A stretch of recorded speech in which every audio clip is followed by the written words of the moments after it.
Welcome, everybody. Hey. Welcome to Tarot Brunch at the Round Table. Yay! Oh, very much for inviting me. I have a couple special guests here with me today, besides my beautiful co-host, Lady Knight of Avalon, Maria. So we also have Carol, Practical Mystic Carol, and then Gerald from TarotStache. So how's everybody doing? Good. I'm great. Good. And let me see. I am going to see where I can. Oh, there we are. Looking to get back to the chat. Yeah, so, there you go. You learned something new today. I did. Thank you so much, because I never knew how to put that countdown on there. And it's great. It's great to use that, because what it does is it allows, because the notice just popped. It allows the notice to pop. So you press the start for the countdown and then you go live. So it's perfect. That is perfect. I'll be using that every time. All right. So today at the Tarot at the Brunch, or Brunch at the Round Table, we are going to be discussing the nines, which also includes the Hermit and the Moon. Yes. So I'm going to go around clockwise. So I'm going to ask each of you. I'll ask Maria first. What is maybe personal to you, or just a universal message about the nines? What do you think, Maria? That's the funny thing. I have never really thought about nines in any kind of way. So I don't really, do I have an association with the nines? Not really. That's the funny thing. Like with other numbers, I can say it's either my favorite number or I have an association with like a person or something. But with the nines, I really, like, they don't really come up too much. I've never lived in a house number 9 or anything like that. So I don't really have any association, which is funny. It's funny. Wow. Well, what about you, Gerald? I have a lot of associations with the nines because my birth numerology is a 9. And when I learned from Mary Kay Greer how to do the tarot astrology or whatever, hello, Jonathan, I am an 18-9. So my life path is a moon and my soul path is the Hermit. So I have a lot of associations with the nines. They show up all the time. Wow. Yep. Excellent. What about you, Carol? I don't have, like Maria, 9 really isn't in my life that much. When I moved from Canada into the United States, our house was 19. And I remember how I was fascinated by it was the beginning of a number and an end of a number. How long was I going to be there? And that is really the only association. But I just want to say what Gerald just shared with us is an indication of the knowledge that he has, because the individual that has a 9 life lesson number has gone through the full spectrum of all previous numbers. So he's an evolved soul. Yes. Nice. Thank you. Gosh, I'll get a really big head, and I'll start where's the fan? Where's the fan? Yeah. Exactly. I'm so glad you got that right, Mystic Carol. She's a smart one. Everybody should like and subscribe to her channel. Absolutely. Absolutely. She has some wonderful stuff on there. I've learned a lot. For myself, I have 3 9s in my birth date. 9, and then I was born in 1969. And then my destiny number is a 9. So, and then of course I was born in the month of September, and that has 9 letters. I've heard that. Yeah. So now moving on, let's talk about like what we know as far as like interesting facts about the number 9. Maria, what do you know about that? Okay. So what I always do with my studies before going into the cards themselves is, of course, this right here, the Tree of Life. And the number 9 is down here, the little purple Sephira, which is called Yesod. And that is the foundation. It is associated with the unconscious. And what we believe deep in our unconscious is what our lives will express and what we will manifest. So the foundation of our life. And it represents instinct, our libido, desires, intuition. The astrological association of Yesod is the moon. And in terms of the chakra system, it is the axis between the base of the spines, basically our tailbone, and the genitals, so the root chakra. And the archangel, sorry, cat fight. The archangel associated with it is Gabriel. And in working, would you mind, please? Thank you. They just woke up and now they're going crazy. So Gabriel is the archangel that you can work with if you go through the Tree of Life and all the meditations and everything. And he can help with astral travel and also as a dream counselor when working with Yesod. Yesod is the closest to our ordinary human experiences. And it is also the place known as Akasha, which is where we find the Akashic records. So something that we do with the Tree of Life, if we actually want to go through this, is we start at the bottom, work our way up to, I guess this is what you call God. And like this is the all-knowing everything. And so if you work your way up through these meditations, like one of the first places that you go to is where you can access the Akashic records. And it is the astral matrix on which the physical universe is built. So it receives, like in the Tree of Life, like the energy is poured in from the top. So here is everything. And then it goes down. And so here is like Malkut is the earth. This is where we are. The kingdom. And so this is the first spiritual experience. So this is not that much. So it gets less and less of the godhood down here. So we start small and then we work our way up through ascension. And to reach Yesod, coming from Malkut, there is a little path here, and that is the 32nd path. So that would be the first one of the 32 paths. And that's the world card. So we go from the 10s through the world to get to the 9s. And that is like in the world card, we have the Saturn energy. So transformation of the consciousness, exploring our inner self. And Yesod is also the place where we get in touch with our psychic talents. Yeah. Wonderful. I just want to welcome everybody coming into chat. I really appreciate you coming in. We got Rain, Crystal, Raven Rose, Jonathan, Lady Blind Wolf. Thank you so much. Thank you. Gerald, what are some interesting facts about 9? I don't have any really interesting facts about 9s relate like that. So I just have them related to tarot. So I'll wait for that. So. Okay. Unless you want me to ramble now. Well, we will definitely get back to the tarot then. But Carol, what about you? I'm just impressed with everything that Maria said. I'd like to add to it that everything that we're going to be discussing, which are the 9s in the minor arcana, are in Yesod. And they basically, it's a holding pattern because at the 9 level, there's some integration of all the previous numbers. In Yesod, there's a cleansing process. There's a few keywords that I'm sure you are acquainted with. Foundation is 1. Intimacy, creativity, channeling.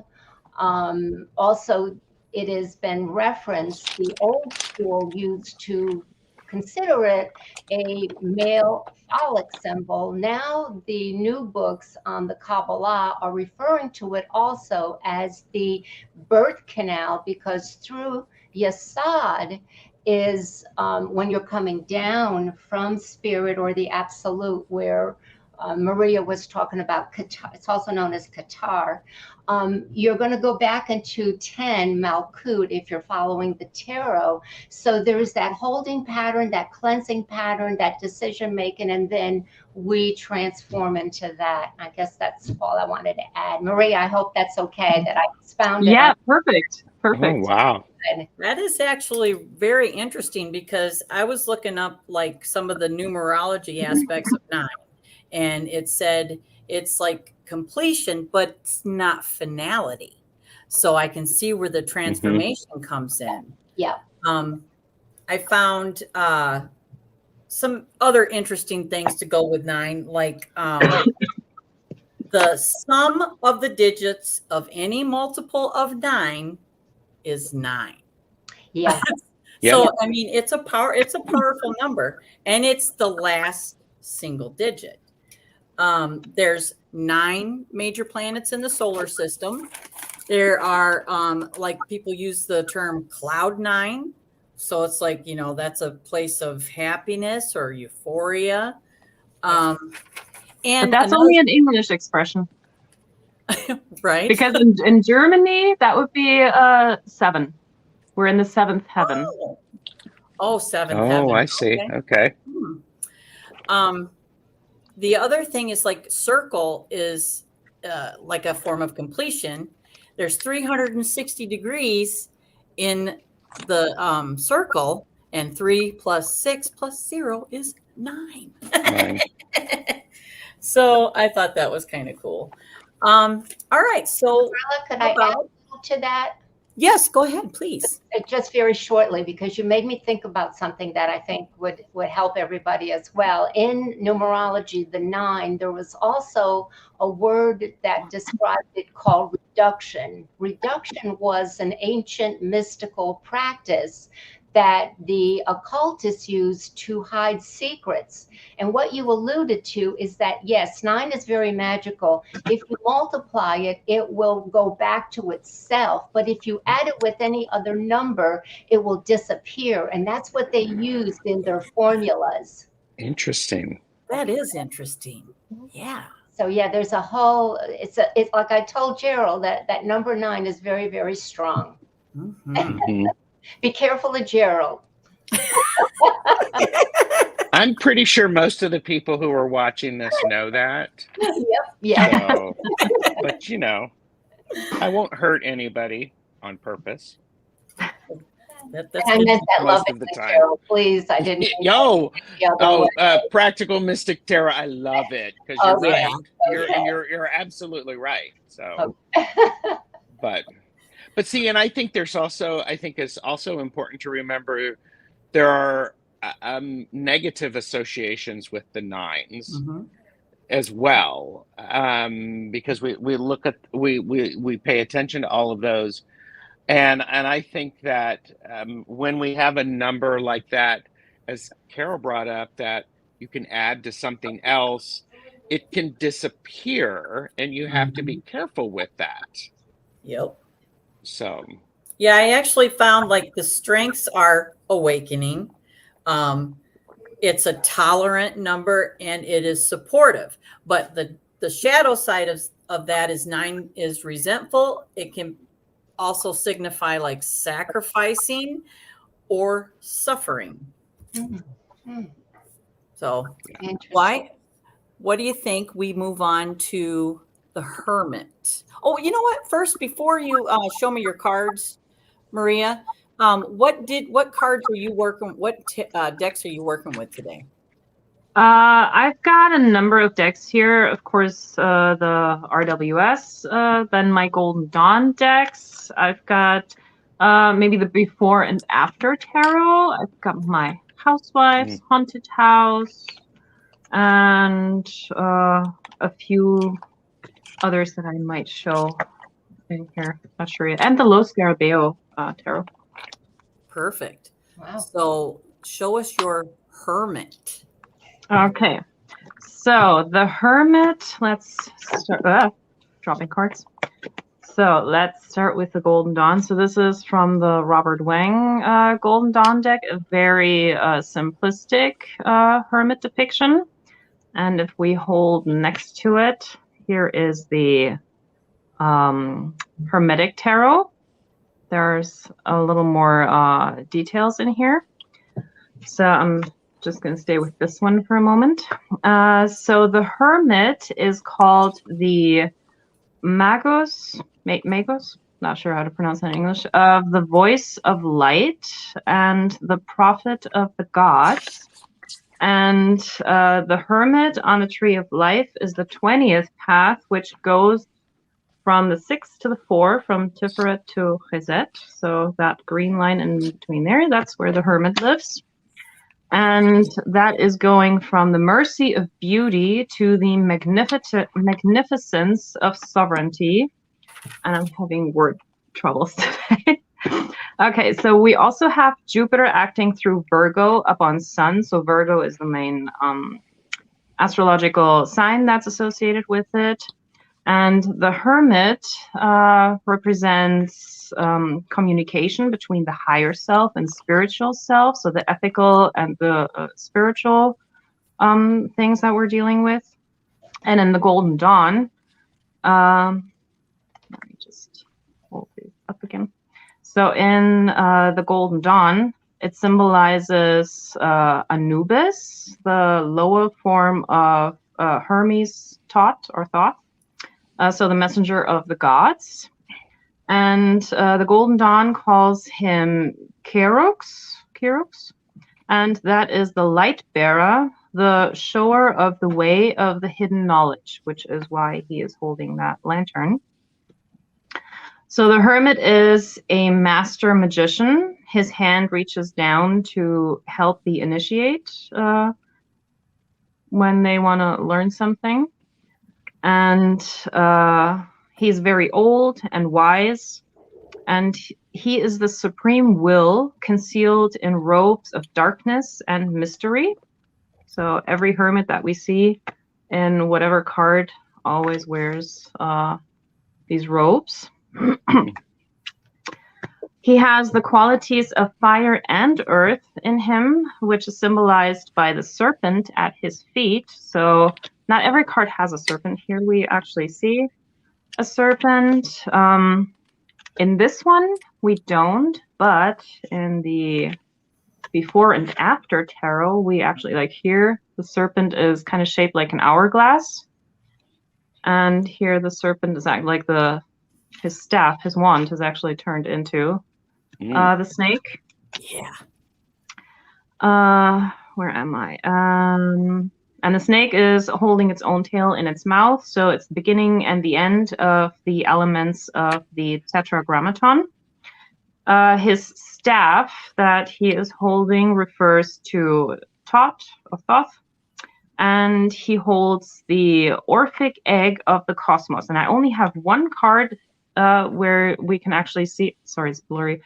So here he has this egg in his hand, and that's in the Lo Scarabeo Tarot. I don't have any other card where, He's well, holding here, an egg. Yeah.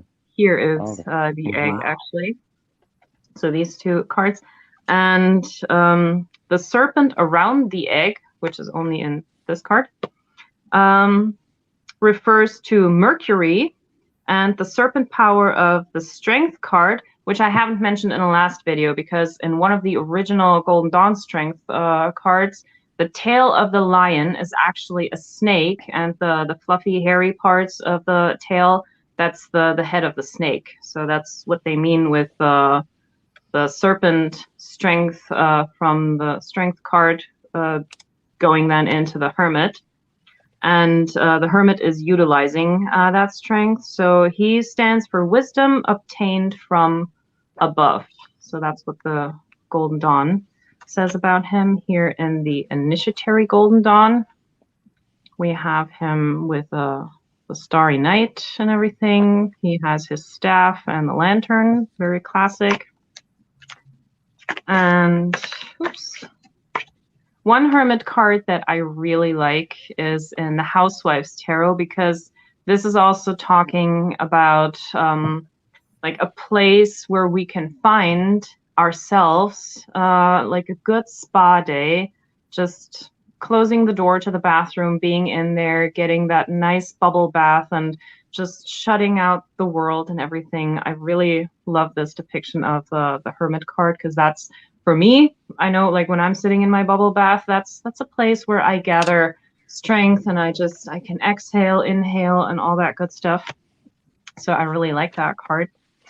In the haunted house, he's the groundskeeper of that place, and he looks kind of scary, but he's not. He's just like, he knows the place inside out. No one probably knows the house and the grounds and everything better than him. So that's the wise magician. One that I find really interesting is in this vampire deck. So here, he's like locked in there, and he has some tarot cards that he's working with, which is kind of funny. So we have the spiritual aspect of the hermit. And another one that's very interesting in the Röhrig Tarot. Here we have like the head is open, and we have the vastness of everything and the unconscious. So there's like, I think that's supposed to be like a moon or something. So we can find something that we might be aware of, but there's so much, and even like hidden in the clouds, that we are not aware of, and we want to bring those things into awareness. And the face doesn't really show that. It looks like a maze. So it has like the lines of a maze on the face. And in the Gay Tarot, this one's actually quite interesting. So a modern version of a hermit is an astronaut going up into space and maybe being alone there, and getting a completely different experience than a lot of other people. And I mean, there's not too many astronauts on this planet who have ever had the chance to go up in space and see all of that and get a completely different perspective on life. Because I think doing something like that, that's like not just life-changing, but also mind-blowing. And looking at the planet from up there, I bet that's like this feeling of, oh my God, my problems are really small, like looking at the grand scheme of everything. So yeah. So those are the hermit cards that I have. Wonderful. Hi. Hi. Surprise, I have the Robin Wood Tarot, and this is one of my favorite hermit cards. I appreciate this because the lantern is being held high. We are on the top of a mountain, and the hermit is actually looking down at where they are going.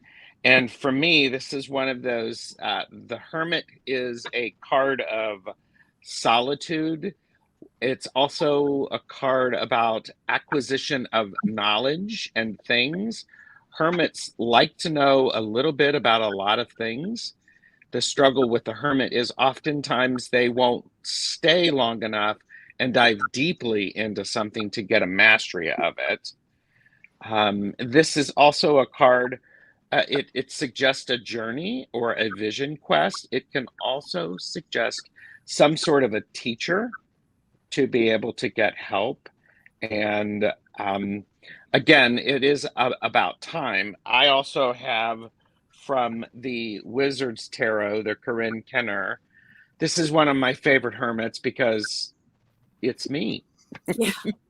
There's a lot of appreciation about knowledge and wisdom. And then I think for me, the hermits oftentimes need time to work things out on their own to be able to figure out where the pieces and parts fit together, because sometimes they can compartmentalize, and then they can reduce their power. So Hermits are oftentimes, for me, they're seekers. So I consider that.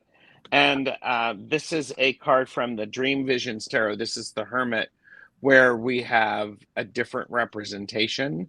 And I like how this circle, or it could be a new moon, is behind the head. And the beard suggests long life. And I have from the 5 cent tarot, I have the Hermit, and the reason I like this is the 5 cent tarot. It has images that we might not normally see, and this is a anglerfish. And what is interesting about the anglerfish is the anglerfish actually has a luminescence within themselves, and that's how they will capture their prey.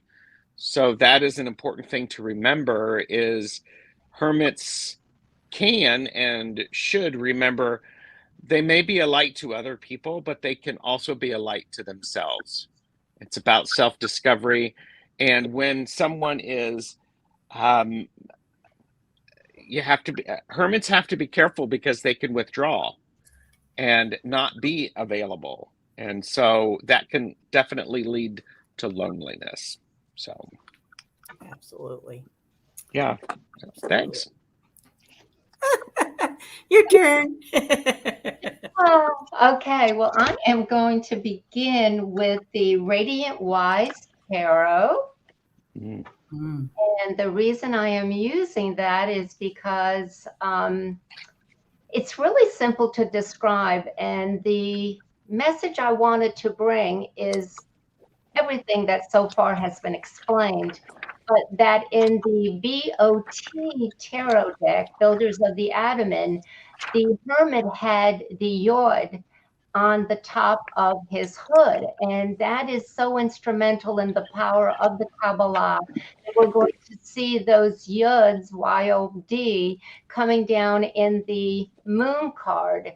But it talks about his awareness, and the Hermit is really the Fool card grown up. The Fool card was Source.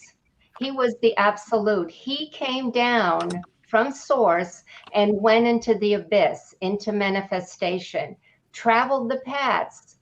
The Hermit is the old man of the Fool. He is on top of the mountain. And anytime you see snow and mountains, it represents the absolute, the source. And at this point now, as Gerald was saying, he brings his lantern down on the bottom for those who are climbing up. So it's basically that completion that we talked about earlier. So the Fool has reached the level of the Hermit. Now this is, I thought I put old and new. I don't know if this deck is 20 years old. It is the Tarot of the Spirit, and it is by Pamela and Joyce Atkins. I have that one. You do? I own that one. Yes. Oh my gosh, Gerald. Oh my God. Not too many people have worked with it. Now the Hermit is and Gerald, can you expound why you were attracted to this since it's 20 years old? Because it has a lot of mysticism woven into it.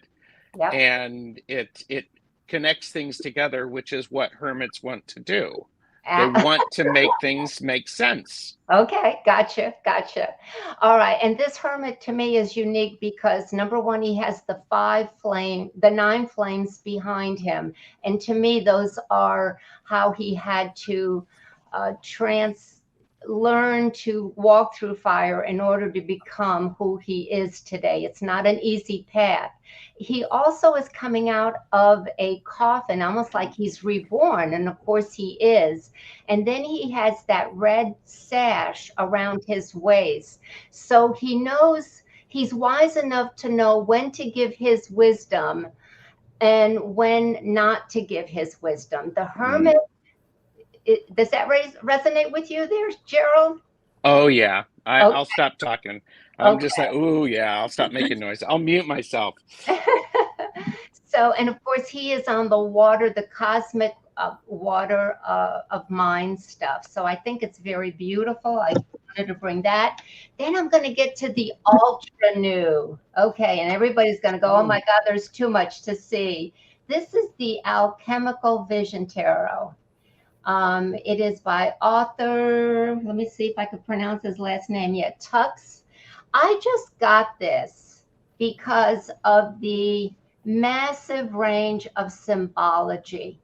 Mm-hmm. He studied for 10 years. He studied Crowley, Waite, alchemy, but he's strongly led by Jungian psychology, and he's using all metaphysical, occult teachings and putting it all into one. It is a work in progress. I am just starting to scratch the surface of this deck. I love it. As you can see, it's huge, but it, as Gerald kind of alluded to, you can see that there is a hat, almost like a magician's hat, or taking things out that you weren't expecting to see. But I love the deck. It's new, so I thought I would bring that out from the old to the new. And that's it. I just decided to just give you 2 decks and let everybody else talk. You're awesome, Carol. Thank you. Oh, you're welcome. So I pulled out my psychic tarot again because I noticed also the Hermit and the Moon are ruled by the third eye chakra. So and the Hermit in the psychic tarot represents solitude. And I think it's interesting that I think that's a tower behind her, and she's like staying away from the chaos. She's like going into herself. And then like the shadow side of being a hermit is, you know, you're taking in all this knowledge. You can become a little bit narcissistic with it. I did pull out the Thoth, because in the Thoth, this is representation of Merlin, and he's considered the wise man. And it also is representative of living in seclusion, escaping your burdens, or retreating to the ego, and also isolating. I pulled out the oh shoot, I forgot the gilded tarot. And here, this is what I'm used to seeing. This is like RWS here, which I think this card is really pretty. That's just that's just me. But that to me is like a standard. And then I was going through my decks and I found this.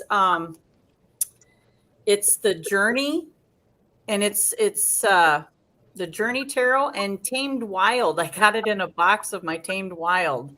And I just thought, this is kind of a pretty feminine deck, but it's still, I mean, the moon is there and, she's going into herself. She's doing some soul searching. I just thought it was kind of cool. And I also, of course, pulled out Journey into Egypt, because you can see there's the cobra that Maria was talking about. This is Ra, and this is the light shining its truth.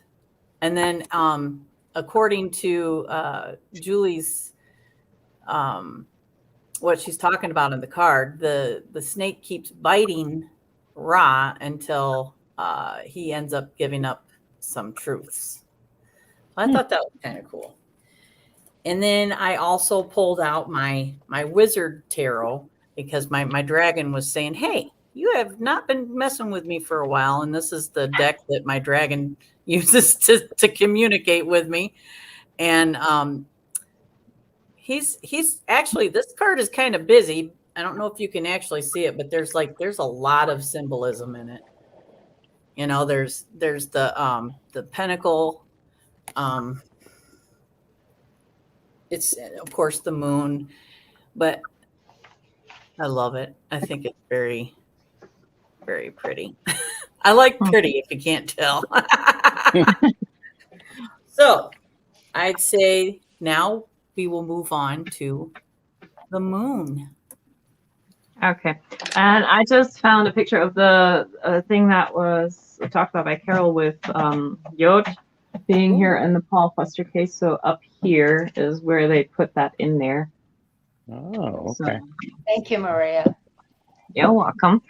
Okay, so the moon on the Tree of Life is the 29th path, which goes from, and this is the mirror now, from Malkut to Netzach, so from the 10 to the 7. So this long path right here is where the moon lives. And the moon is called the ruler of flux and reflux, the child of the sons of the mighty. So here we have a depiction in the Robert Wang deck. Very simplistic. And in contrast, the Hermetic Tarot.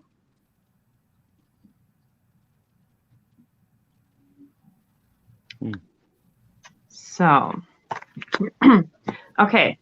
So we have Venus acting through Pisces upon the cosmic elements. So Pisces is the main sign here. And it's the path of dream consciousness and body consciousness. The letter of this path is Kof, which means back of the head. And that is because this is where the medulla oblongata is located in the head, an organ that is related to structure, chemistry, and functions of the human body. And Paul Foster Case calls this the single most important organ because it's connecting the link between the higher brain centers and the spinal cord and the subordinate centers in the lower body. So like a very important organ in the body. It's also, let's see, it governs, excuse me. Oh my God. One moment. Sip, sip. Yeah. Talking and breathing at the same time. That is just for pros. Yeah. I'm so sorry. So, this particular organ also governs the respiration. Like, this is where we are right now. Heart movement, circulation, and other things, whether we are awake or not. Jesus. Okay, so the moon is the seat of the vital soul. This card now. And a stream of yods, these are these little things here, is coming down from the moon. And it is associated with, some Kabbalists see this as the menstruation of the moon goddess. So here we also have the connection to the feminine. And the words moon and menstruation are closely related because the root mens means moon. And so it is associated with a lower or animalistic nature in us, which is why we have the dog and the wolf. And the moon has 32 rays all around it, which symbolize the 32 paths of wisdom that we have in the Tree of Life. And the lesson of this card is not to separate the higher states of mind from the lower gross forms of the physical body. And the challenge is to balance instinct and reason to see the divine in matter. So another card that I have here in the Initiatory Golden Dawn. Here we only have 4 of these yods, and the moon doesn't have anything around it. We have the 2 pillars, as in all the other cards. And yeah, the little Cancer crab, whatever is crawling out of here. In the before and after tarot, like here we actually have a lot of, oh, blurry. like the yotes coming down from the moon itself, like really raining down onto this path. And the wolf and the dog are just arriving. The Cancer crab is already there. And in the after tarot, the scenery here is kind of like in the normal card, but now there's a woman approaching the whole scene, and the dog and the wolf are reacting to it. Let's see. One card that I don't really, I didn't really used to know how to read with this until I read all of this stuff about the, like, how the Golden Dawn sees the moon, and now I can find those elements in this card, actually, like the whole sleeping, like whether we're awake or asleep, things are happening in our body, and trying to connect the conscious and the unconscious and all that.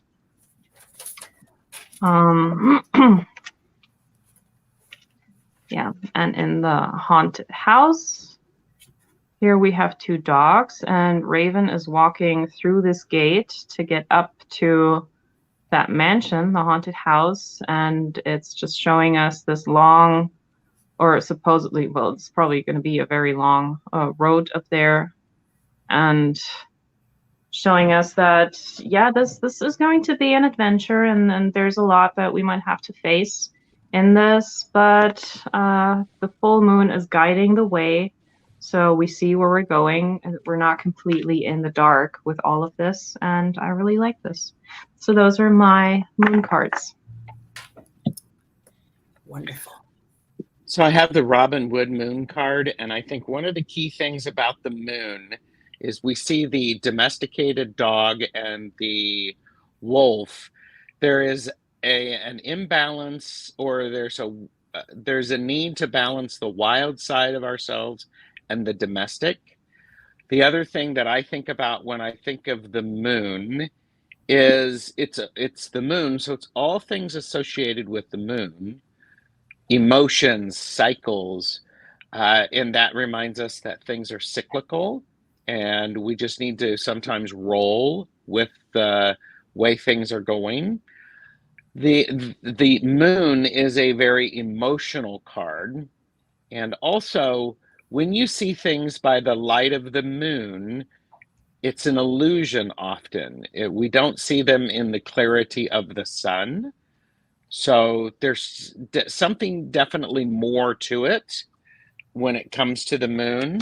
Then we have this card from the Wizard's Tarot, and this is a card, this is very much heavily goddess influenced, and using the opportunities, she's using the, I don't know what those symbols are in her hands, so, but there's deeper meaning. And when the moon shows up for me, it is the moon experiences emotions extremely deeply, and it's also a card about an opportunity to face our fears and our subconscious, and sometimes it can be a card of depression because we're in the darkness, we are not seeing the light. And we've all seen those movies, you know, where people go out under the moonlight in front of the water, and they, you know, have that romantic interlude. So it can be very romantic, but we just passed Halloween, so there can be fearful things associated with the moon as well. So, and quickly in the 5-cent tarot, we see a balance between the untamed and the tamed, and it says subconscious and imagination and illusion. Oftentimes there's confusion when the moon shows up. So that's me. Well, thank you. Okay, back to the Radiant Wise Tarot, and I'd like to expound a little bit about what Maria and Gerald brought up. The moon card Number one, yes, has to do with the unconscious. And if we look at the number 18, we know that 9 came before that. The hermit then is going to represent the conscious. The moon is going to represent the unconscious. The other thing about it is the crawfish, there's 3 levels that is called the threefold process of our evolution. The crawfish coming out of what is called the pool of creation or mind stuff is an indication of our first unfoldment. As Gerald said, the wolf is that animal instinct in all of us that gets tamed by the dog as he becomes domesticized by man. Now, you notice that the path is very broad at the crest of the water. Once we get to the tower is very symbolic. You also see the 15 yards coming down at that tower. It's like Source is saying you're going to need help if you're going to continue on your path of evolution. So at that point, the passageway becomes very narrow and it goes up and down. And the 15 yards represent the card 15, the tower. And we know how destructive that is and what we have to do to evolve. The other thing that's really quite significant to understand in the Radiant Wise Tarot and also in the regular Rider-Waite Tarot deck is you've got the moon giving you, again, that modality of 3. You have a full moon, and you also have a waxing crescent moon, and then you have the face of the moon. The waxing crescent moon, which is up here, signifies the beginning parts of independence and letting go of old behaviors, old patterns. The full moon is the intensity of the energy. It intensifies, again, what Gerald said, our moods, our reactions, and our instincts. And then the face of the moon is where there is an air of deception, because we know that the face is the creator of disinformation. We could put a smile on our face, but be very unhappy within.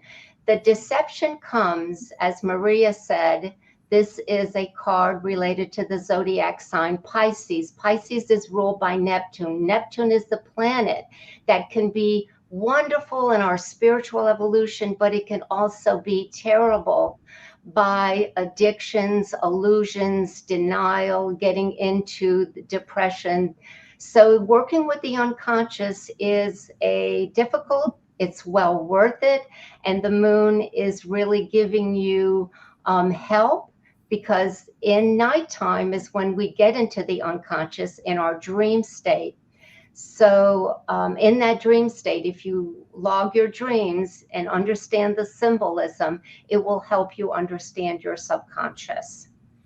Of course, the tarot of the spirit really amplifies all the illusions of what the moon can indicate that we just talked about. You have the wolf barking at the moon.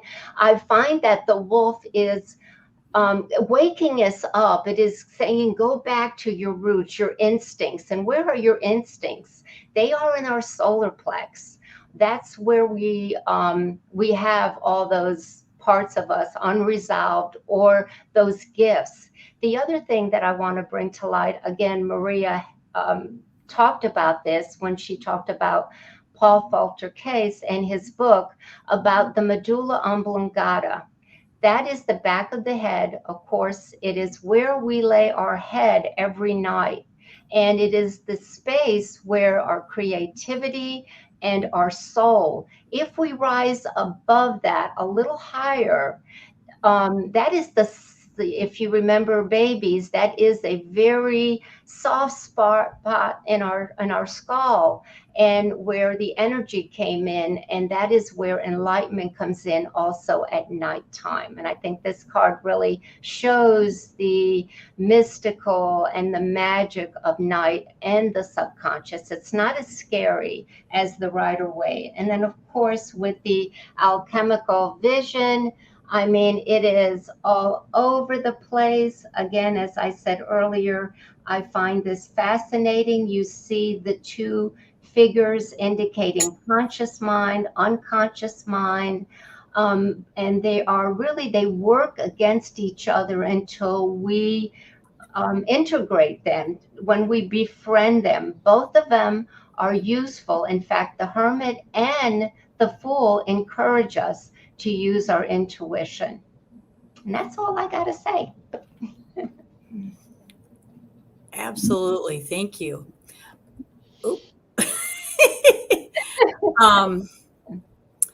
I thank you, Jonathan. Jonathan is putting links to everybody's channel today that is here with us. And again, thank you for everybody coming in to chat. I have in my psychic tarot, the keyword is shadow. And I think because also we disillusion ourselves. But the most interesting, I thought also, well, not the most, I have one more that I think is very interesting. But in the Thoth, this is the underworld. And I think this is the, I think it's supposed to be like the crab, maybe. But it's supposed to be, or there's the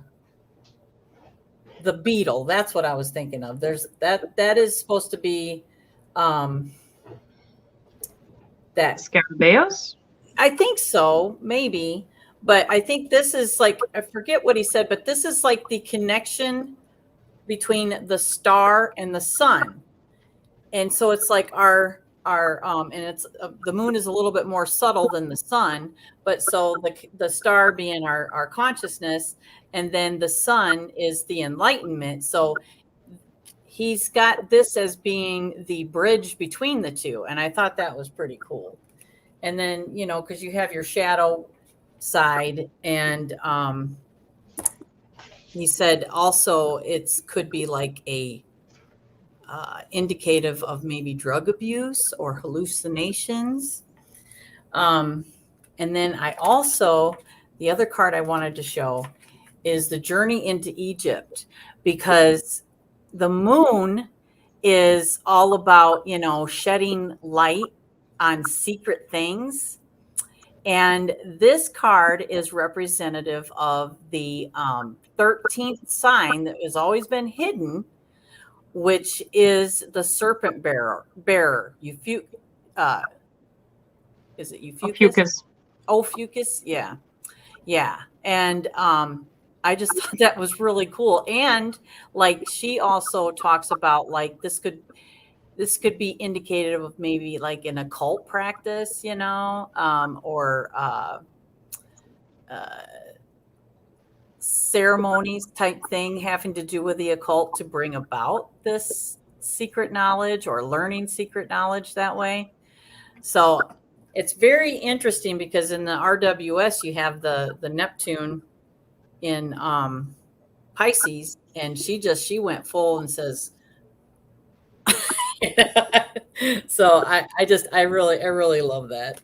So now we are going to get into the suits, and I would like to start with the Nine of Wands. Okay. Before we start, I have a question, since we just talked about that. I forgot the name of it, like that organ. And Carol said like that's where we sleep on. Like, can you guys actually sleep on the back of your head? Because for me, that is very uncomfortable, and I just can't find a good night's sleep laying on the back of my head. So I always sleep on the side. How about you guys? Yeah, and I do too, Maria. But babies usually are on the back of their heads in the beginning. And supposedly that is where all that information is activated. Again, going by a lot of the writings by Paul Falter Case, and how the cellular makeup of the brain and the fluids going through, it's really complicated, but that triggered what you said. And then of course I realized that in the chakra system, that real small, that opening at the top of the head, that is, I believe, the seventh chakra, where we do get inspiration from source. The crown, yeah. The crown, yeah, yeah. But like you, I sleep on my side as well. And oh, I took, if I can explain something very quick, Carla, is that okay? Yes, of course. I had taken a course once for dream therapy and evaluation. The practitioner said, sleep on your back and you will dream more. I did that, and unbelievable it was. Wow. If you want to do any out-of-body traveling, they recommend that you be on your back because it's easier to get the spirit out and to come back. I have to say, one night when I was working with this years and years ago, working with out-of-body travel, and I believe I did, because when my husband came to bed, he didn't know what I was doing. And he went to kiss me goodnight and touched my body, and it made me enter very, very quickly. And I yelled out a scream that woke up everybody. But it was when I was on my back, for sure. I haven't done it since then. Wow. Wow, yeah. It's terrifying. You have to be someone watching over you to make sure nobody touches you or moves your body. Just put a sign next to you next time. Please don't touch. I'm doing stuff. Yeah. I'm not here, so don't touch me. Okay, so the 9 of Wands and the Golden Dawn. So here we have the 8 of Wands coming into the 9.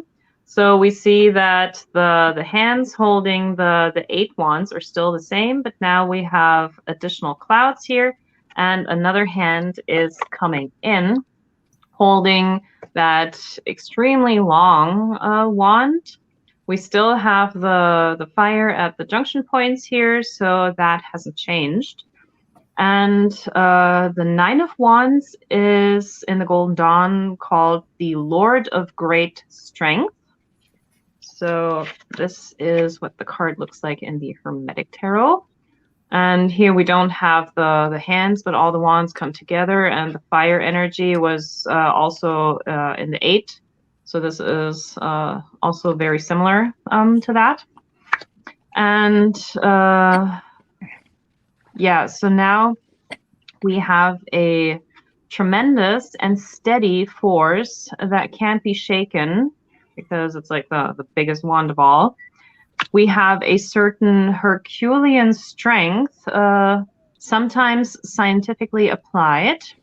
And I have a card that kind of shows this Herculean strength. This is in the Initiatory Golden Dawn.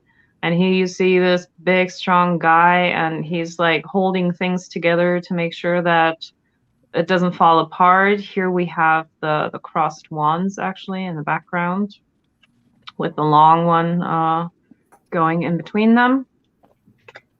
And yeah, the card talks about, or in the Golden Dawn, they talk about this card stands for great success with strife and energy.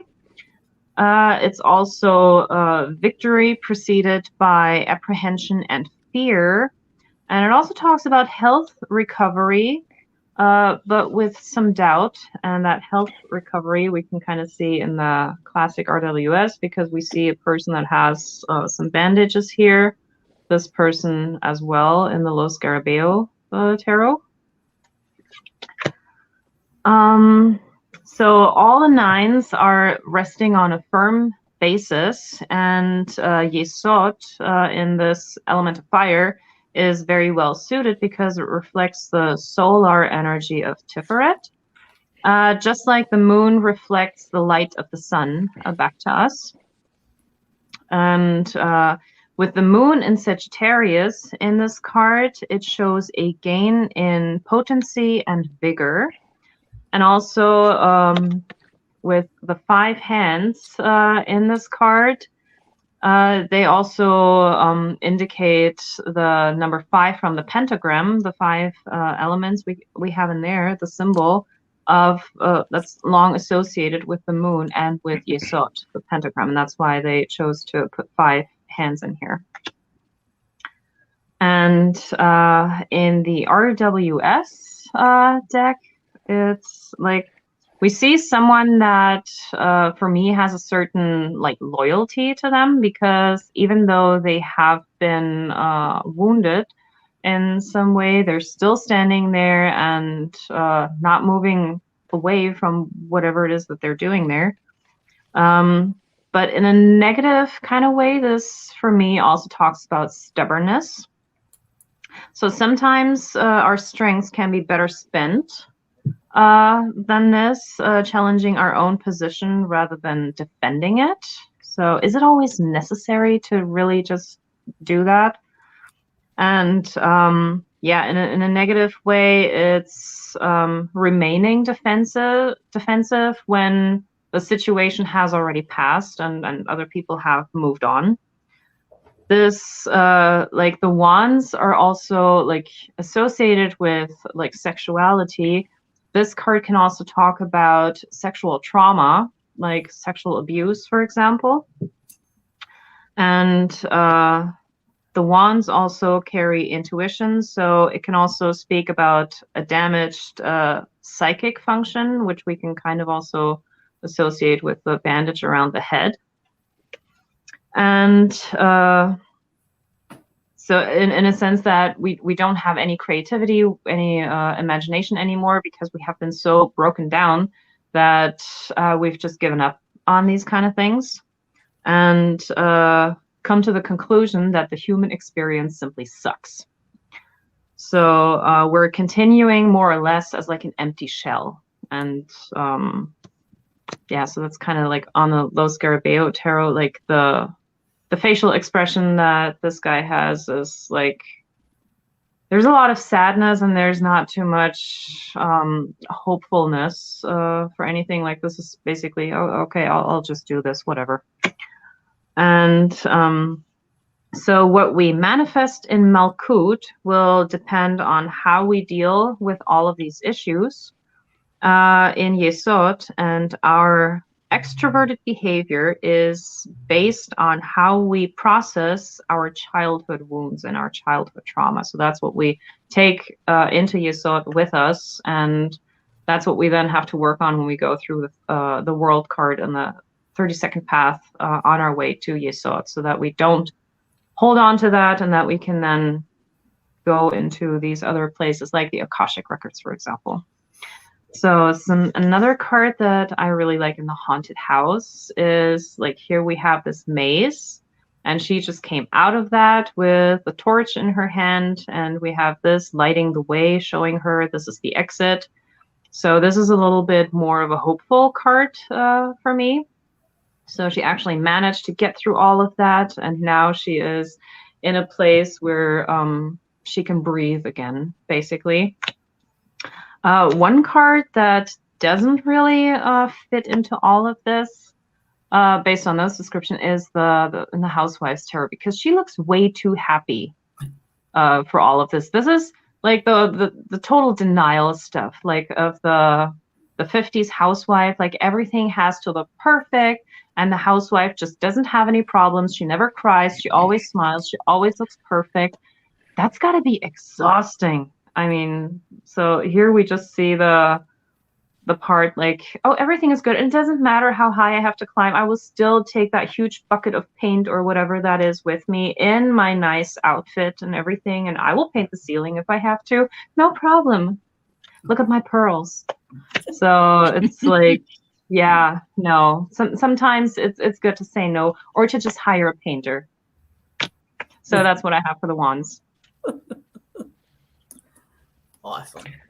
So in looking at the Robin Wood, we have many of the things that Maria was mentioning. Nines are, of course, about manifestation and results. And so in the Nine of Wands, we had this is, I've put my will and my creativity, and I have some level of independence. And I also like to think about this in the sense of this is my transformation. I'm going through this experience based upon what I've learned. My wisdom and discipline have come from experience, and I'm applying it. And I like how at the top we see the wand is really radiating. And this person, yes, has the Band-Aid, but are they resting? Are they planning? Are they getting ready to do something? In the Wizard's Tarot, it's a slightly different look where the student has got a look, and depending upon the reading, that could be a look of wise or wisdom in knowing what to do next, or be ready. And so this is also when this shows up for me. This is a card about the inner cultivation or your spiritual ascension. So what you've been doing creatively is helping with that. You're getting ready to take things to that next level. And sometimes when this card shows up, it is a suggestion to go study something to help you reinvigorate your enthusiasm and the enjoyment for what you do. So those are the cards that I have. Awesome.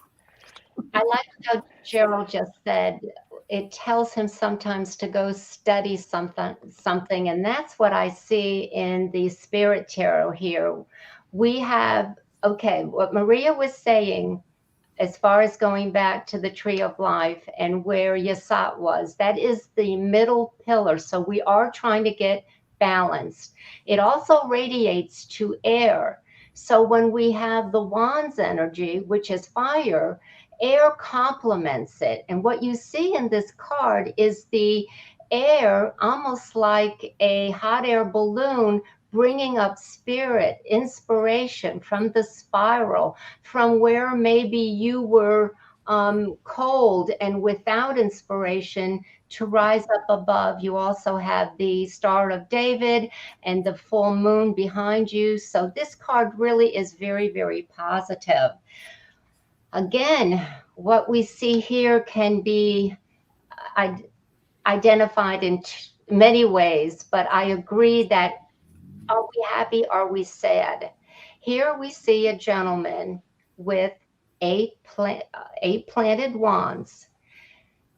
Is he building up a boundary around him because he has been given a blow, as Maria said, with the white bandage? The white bandage indicates that he could have made wrong decisions, thought wrong, and the white is now purifying it and making it whole. I also feel that when you go to identify the cards and understand this very powerful Wand's energy, fire, because he is the Lord of Strength and he's muscular, and he's wearing green, so there's vitality and there is stamina. We can understand it by looking at how the elements of the cards are divided. You have 5 wands. Now remember, we're looking at a mirror image. So you have 5 wands on the right and you have 3 wands on the left. He also is holding his power, his identity. Wands also has to do with who you are in the world and how you feel about yourself. So he says, I have power, and he's guarding the 3 of Wands, which we all know that that is what he accomplished at the 3 of Wands level. He's guarding that, but his emphasis and focus is on the 5 of Wands. Now, what does the 5 of Wands do? The 5 of Wands is when you had everything up in the air. You had competition. You had people saying, no, I'm not going to go along with that.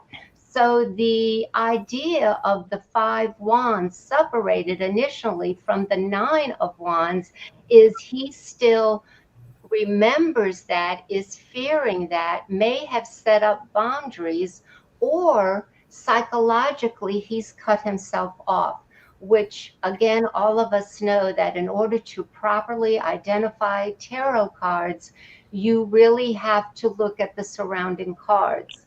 So we look at the opening and we get inspiration there. That opening between the 5 wands and the 3 wands is telling us that yes, he is waiting for some inspiration.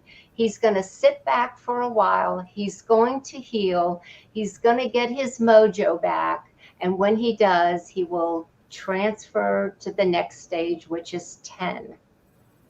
Okay, and then the other card, which I can't even begin to explain, again, the symbology is immense, but you do see the right and the left, almost like sphinxes down here, indicating that we use our conscious mind and our unconscious mind to make decisions. We're not always aware of it, but the importance, the pyramid of when you use those as your base, because remember, everything starts from our foundation, and create and become the Titan, then you are empowered again. And the 9 of wands is all about creativity, making your ideas, whether that's enterprise, your job.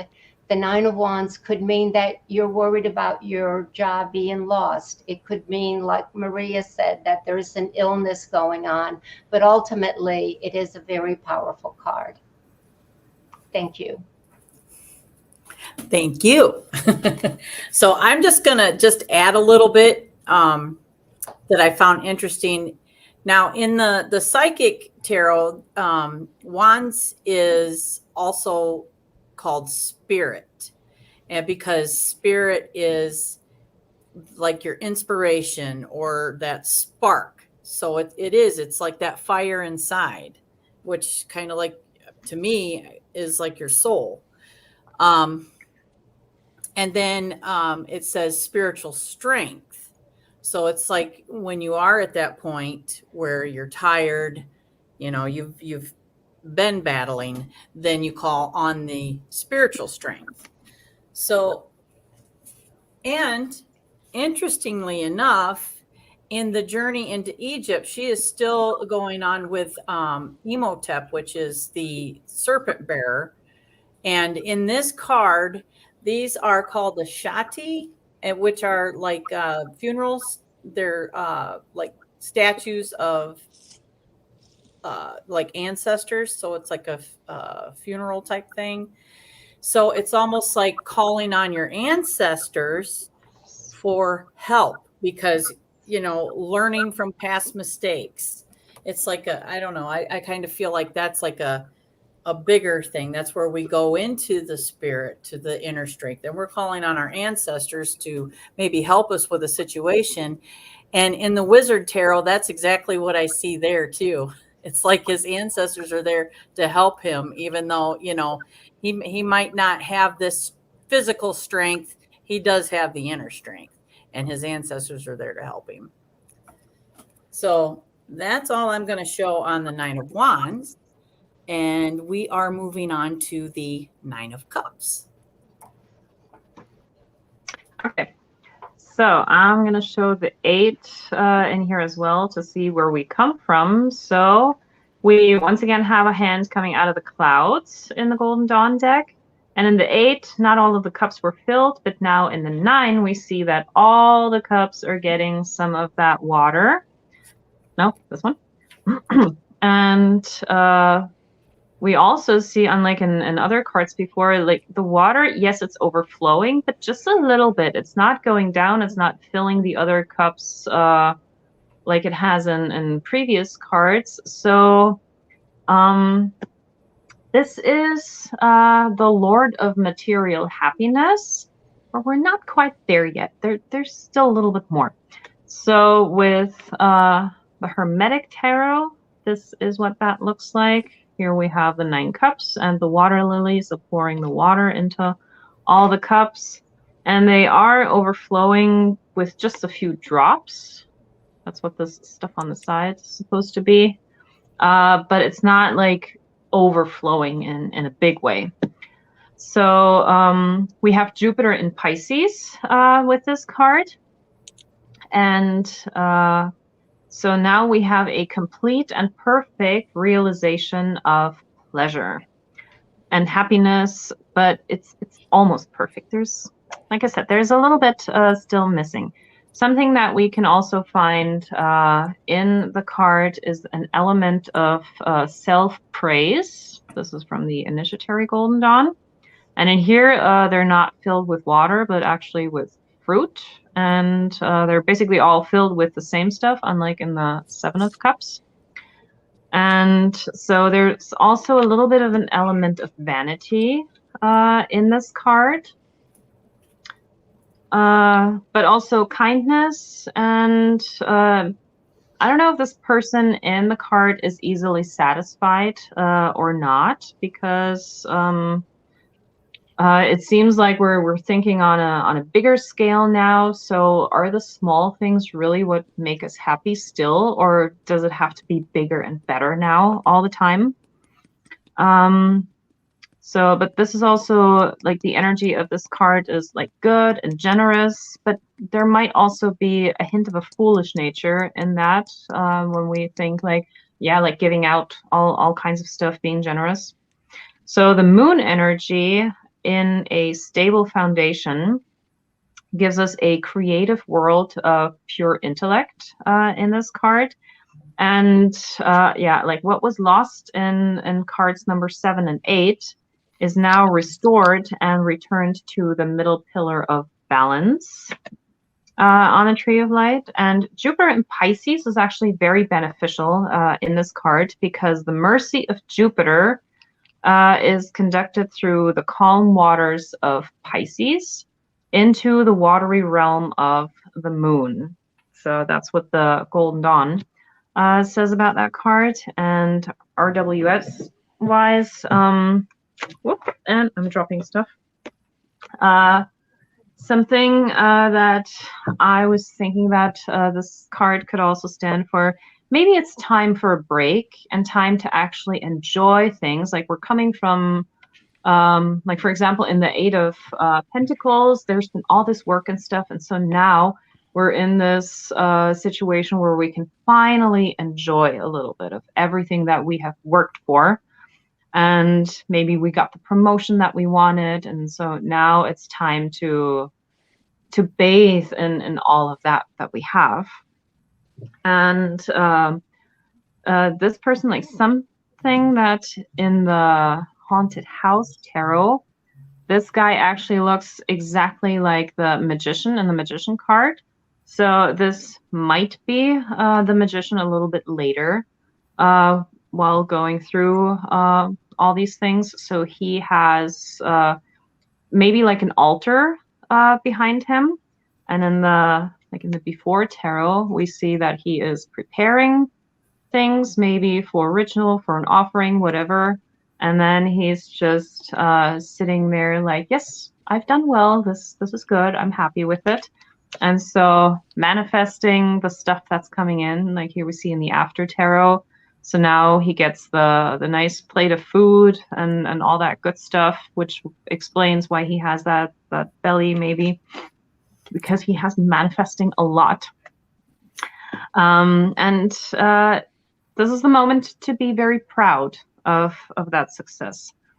But also something that is very interesting about this card is the very long tablecloth, because this could also be a sign of like, are we hiding? Are we sweeping something under the rug? What's behind there?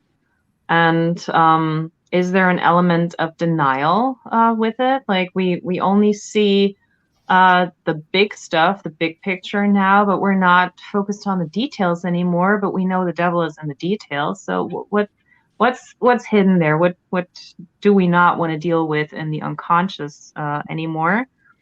And are we possibly distracting ourselves with something. So yeah, for me, the question with this card is this all just for show for other people? And we have adapted that to ourselves, and we think that being this really successful business person or whatever, that this is our new identity, and we forgot who we used to be. And is this really bringing us like authentic happiness, or do we now live in a place that we have stuffed through consumerism with so many things that are nice and shiny and everything, but at the end of the day, is that really what makes us happy, or do we just have a place full of stuff? So another card that I have here in the Housewives Tarot, this is like Christmas. She's getting a present and she seems to be really happy. He can't wait to see her reaction. So whatever she has wished for, like he thinks that he's doing a good job and she can't wait to open it. So this is like real kind of like happiness between the people. So a wish fulfillment, because it looks like he got her exactly what she wanted, whether that's the new mixer, blender, whatever that she can use. In the Pagan Tarot, here we have the witch going into a magic shop, and the cups are actually standing here, and she's looking at them. She needs a new cup for her rituals. But now what to choose from? Now we have a store that has everything that we could possibly want for all the rituals that we're doing, like books and all kinds of other things. And there's also a certain sense of maybe feeling overwhelmed with all that stuff that we have. And a very different contrast to that is this astronaut in his spaceship there. And he's just sitting there alone, and he has like an amazing view out there, and he's just enjoying it, but from a very different perspective. And he doesn't really have anything with him. It's just like all the stuff that he needs for work, but very limited and personal items, and really getting down to the basics. Like, oh my God, I'm in space. I really did this. So I can enjoy what I have created for myself, how far I've come, the training I put in and everything, and not worrying about materialistic things, even though this is about material happiness, but this is a material happiness on a different level. It's like actually working with what you have been working for. So that's what I have. I love it. This is the Robin Wood Tarot Nine of Cups, and I look at this Nine of Cups, and this is the card of wishes fulfilled. So I have manifested what I have wanted to manifest. It's like this because this is exactly what I wanted. And do you want to put me back? Sorry. Okay. Sorry, Carol. I don't know what happened. But there's also the suggestion of this is this person smug? Is there a feeling of satisfaction that's genuine? Is it more about how you appear? This is the Corinne Kenner's Wizard's Tarot, and in this one there is a celebration and an appreciation for those 8 other people who are around. And this is when the Nine of Cups comes up. As I said, it's the wishes fulfilled card, and it's a reminder of be careful what you wished for because you're going to get it. And thinking about that when that shows up, it's very much a what did you wish for? And if you're looking at it from a magical working standpoint, it is oftentimes the magic that you did has been successful. So, okay, that's me. Okay. Laughing. Oh.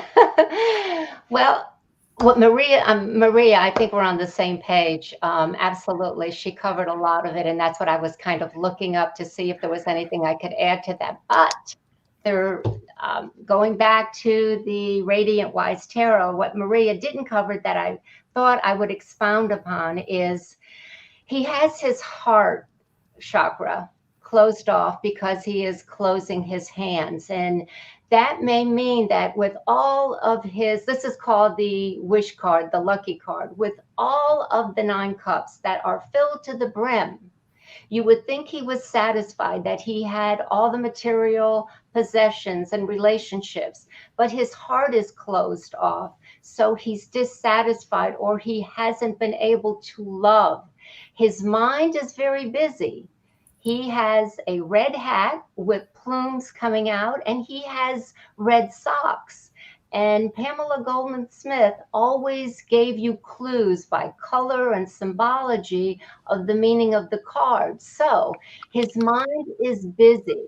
Of course, we know that the element air is in all of the 4 cards, no matter if it's cups. So here we have emotional air. Having to do with his desires. His legs are also open. And remember, we are in Yesod. Yesod is the birth canal if we look at that 9-month period gestation. So this man, I believe, as Maria has said, the blue unconscious and where he sits and guards his past trophies indicate that there is something psychological within him that he's hiding. So where are some clues? Well, if you look at the spirit card, you have the tree of life, and you have all phases of the moon in the orb, as well as all the 7 colors of the chakra, the rainbow there. And that means that, and again, what you think you shall reap, there's a lot of preconceived wishes and hopes that may manifest, and you have to be careful what you manifest, because it does get into the Akasha records and it is part of you. It also has, want to go on a little bit more because of the water element, and we are in also Yesod is the moon. There are usually issues psychologically going on with the mother. So if the individual didn't get all the nurturing, the love that they wanted, sometimes there is dysfunction and codependency also with this card. I also had read a practitioner who said this card can sometimes indicate the worst of the worst as far as alcoholism. Again, you have to read the cards with surrounding cards. Don't come to a conclusion, but we do have to be open to the possibility that there are misuse and self-medication going on in the world. The alchemical tarot, with all its symbology, really brings home the different personalities, and even the personalities within ourselves, our psyche, and how they influence us at different times in our lives, and how do we respond to them, how we cling to them. Again, the symbology, we can talk here forever, but the main source in the center is your spirit, and that is your soul, which is something else that we talked about today, because the moon is an indication of your soul, the unconscious. It is your innermost being. That's it. Wow, I love it.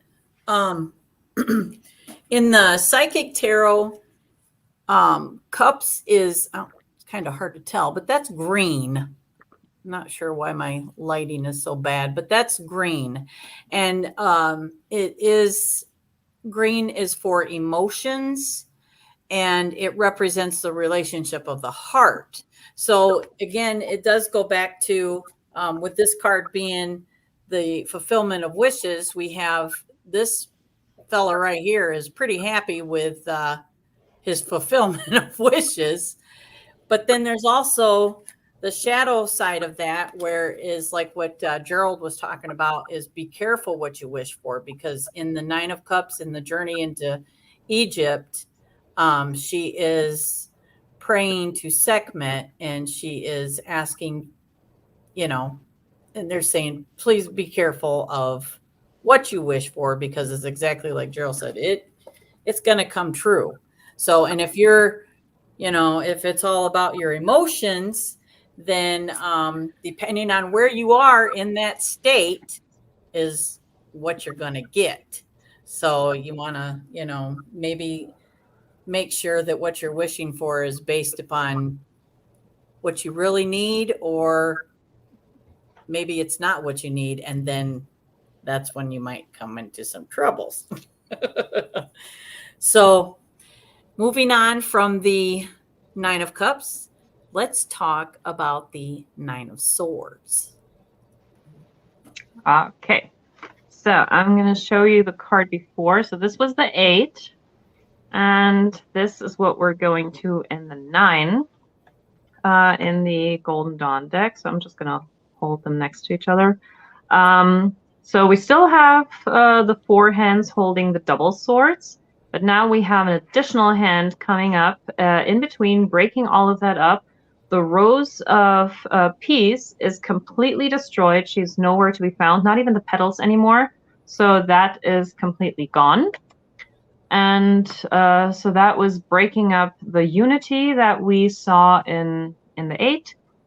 And in the Golden Dawn, this card represents malice, suffering, loss, misery, burden, oppression, dishonesty, slander. And in the Golden Dawn, this card is called the Lord of Despair and Cruelty. And we have Mars in Gemini. So here we also see it just like in the 8 before, the crossing swords and everything. And then there's this one big one in the middle coming in there and just messing everything up. Yeah, but another aspect of this card is also, it talks about obedience, because no matter what happens, like they still hold on to their swords. So in a sense, there's a little bit of faithfulness, patience, and unselfishness from those, no matter what is thrown towards them. And although this energy, like in this card, focuses on what's happening in the middle pillar, it's too little too late. So with the 9, now we're at this point, like especially in the swords, the higher the number gets, the more the swords lose kind of their power in a sense. Like it just goes downhill, more or less. So it's declining in that sense. The Mars and dualistic Gemini makes the whole thing worse, because it changes the wrath into cruelty, leading to suffering and misery, which we also see in the RWS deck with the element of nightmares.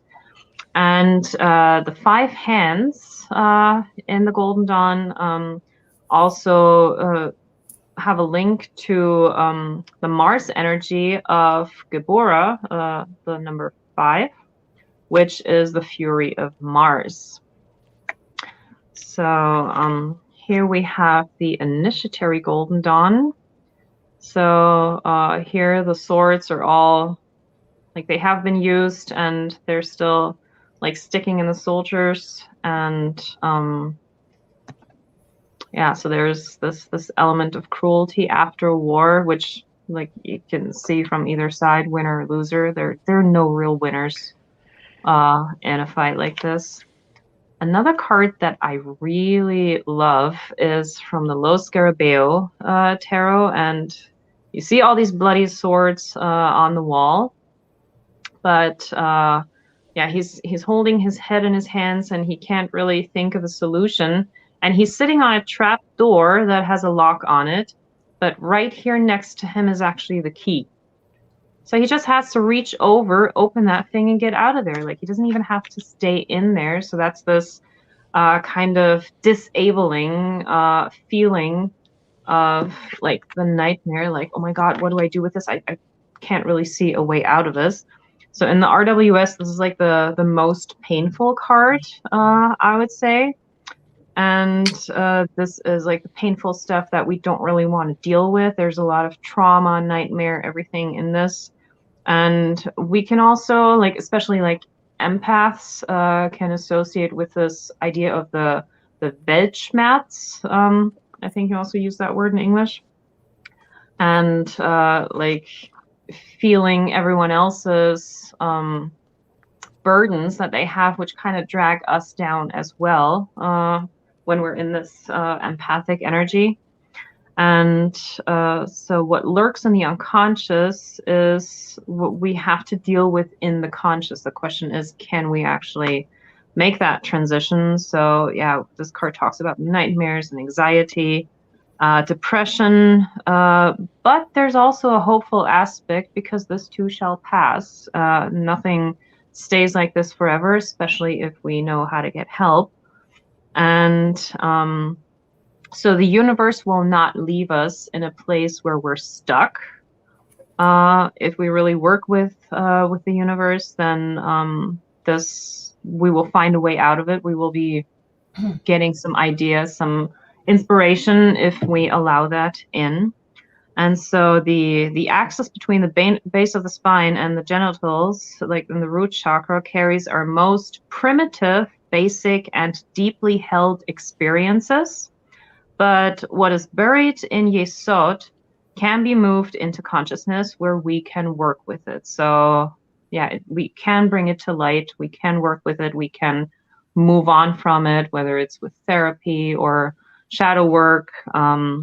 There's a lot that we can do. We don't have to stay in this place. Another card from this is from the Röhrig Tarot. And I really like this element. Like you see the swords here just a little bit, but to have this eye and the tears and like some bloodstains here. So a lot of sorrow. There has been battle and some scratches on the face. So yeah, I really like, this is a very powerful image for me with that eye looking directly at me. And it's almost asking for help in a way. Like I can see that this person needs help. And this card right here, this kind of talks to me about PTSD because we have an older man sitting here. So with these military planes, it kind of gives me a feeling of maybe he has fought in a war and he just can't shake those images that he was confronted with. And so yeah, PTSD is a very like it fits this card quite well. Another image that I like is from the, oh my god, what is it called? Like Universal something tarot. And here we have the different swords. And then there's this little bubble, like it's just called the mind palace, maybe, where this person is in, and it's kind of like trying to invade everything or also like coming out of it and developing into like these hands, these shadow hands or something. And this is supposed to be like a face, like a mask or something, looking at this person. His eyes are closed. So this like really shows how far reaching these nightmares can be, and that they might develop a life of their own if they're not being dealt with. So that's what I have for the swords. This is the Nine of Swords in the Robin Wood, and she calls this night terrors, and she also refers to it as the 3 a.m.sies. When we wake up at 3 a.m. and everything feels wrong, and we overthink things. The thing about this card, because it's a 9, it's a manifestation, it's the result. So everything that we're going through is a manifestation of our thought, word, and deed. And there's stress. And as Maria mentioned, as we get farther up in the numbers for the 9s, the swords, she said, lose their power, but I think they become more chaotic, and we lose control over them because we have stress, we have anxiety. This is definitely a card about a loss of sleep. This could also be prophetic dreams. And this is where our mind, when the world is quiet, our thoughts go crazy. And so we've manifested this. And so it's manifested anxiety. The other thing to pay attention to is it could be a joyful stress. When you have many wonderful things going on, it can be a huge challenge to try to keep everything in balance, and to just keep it in balance and keep our mind, because our minds are extremely powerful. And when when our thoughts go berserk, we can go berserk. This is also sometimes a card about being taught in our sleep, but we do have to pay attention to that. And this is the Corinne Kenner's Wizards Tarot. Very similar.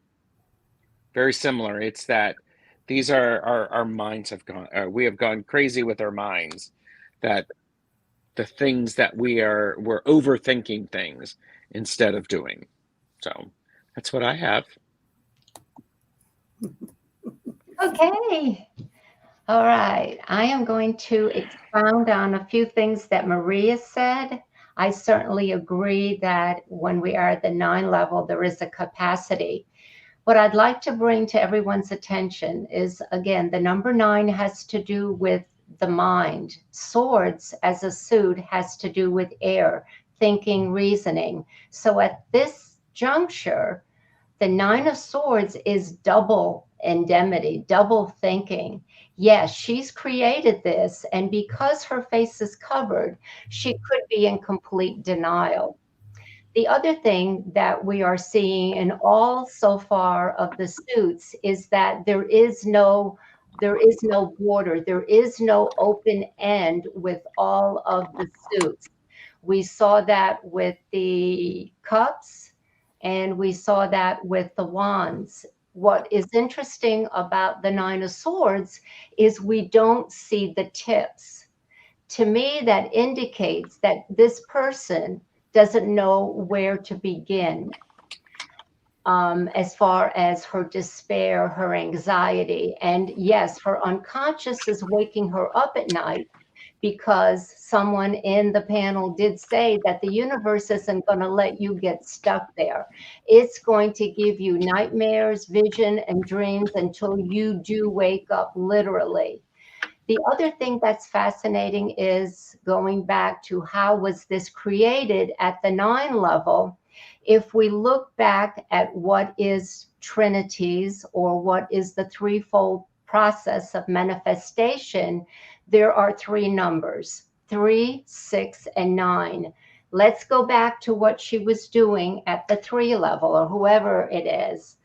Here we have what we call the mind doing battle with the heart. So it started at the 3 level. If the person didn't fix it, the next level is number 6. What happened in the 6 of Swords? Well, the 6 of Swords, you can see again, the tips are not seen, but the universe gave her compassion. The universe sent her a ferryman, and he is taking her, again, her head is down, to another place to maybe get away from what the 3 of Swords was indicating. Yet, what is she doing? She has these swords in front of her, and if you look at the side of the boat, there is, again, the 3 swords saying you didn't deal with them. They're on your left side from the past. I'm putting them in front of you. Pay attention. And it sounds like at the 9 level, that didn't happen. So at this 9 level, we have what everybody's been saying. We have despair, we have depression, and then with the depression, hopefully she will get some help. I also look at this as something that is continuous, because you see the hilt of the swords are all interconnected. We can interpret that in 2 ways. what I've just described, that we went through a process of 3, 6, 9, and we're at the 9 level, or we can look at it as this is somewhat universal with all of us, where we don't pay attention, we don't resolve things that we know we may have made wrong choices, we didn't take heed, and now it is overwhelming. And that is basically what the Spirit Tarot, the 9, is showing us, because it's a banner and it's what you created. This is your picture, this is your story, and it's hung on the wall. And on this banner, you're seeing some demons, you're seeing some dragons, and it eats away at you. Do you face it or do you look away? That is the question.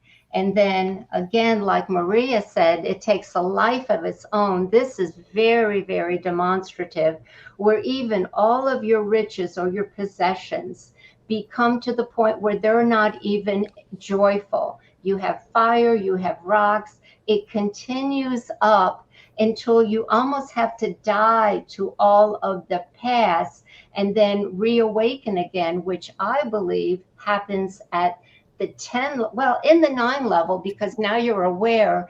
And then when you channel down into Malkut, you then have a new beginning, a new start, if at the 10 level you clear it up, because Yasad is all about changing the form, cleansing, rethinking it. That's all I have. That's great. Yeah, definitely.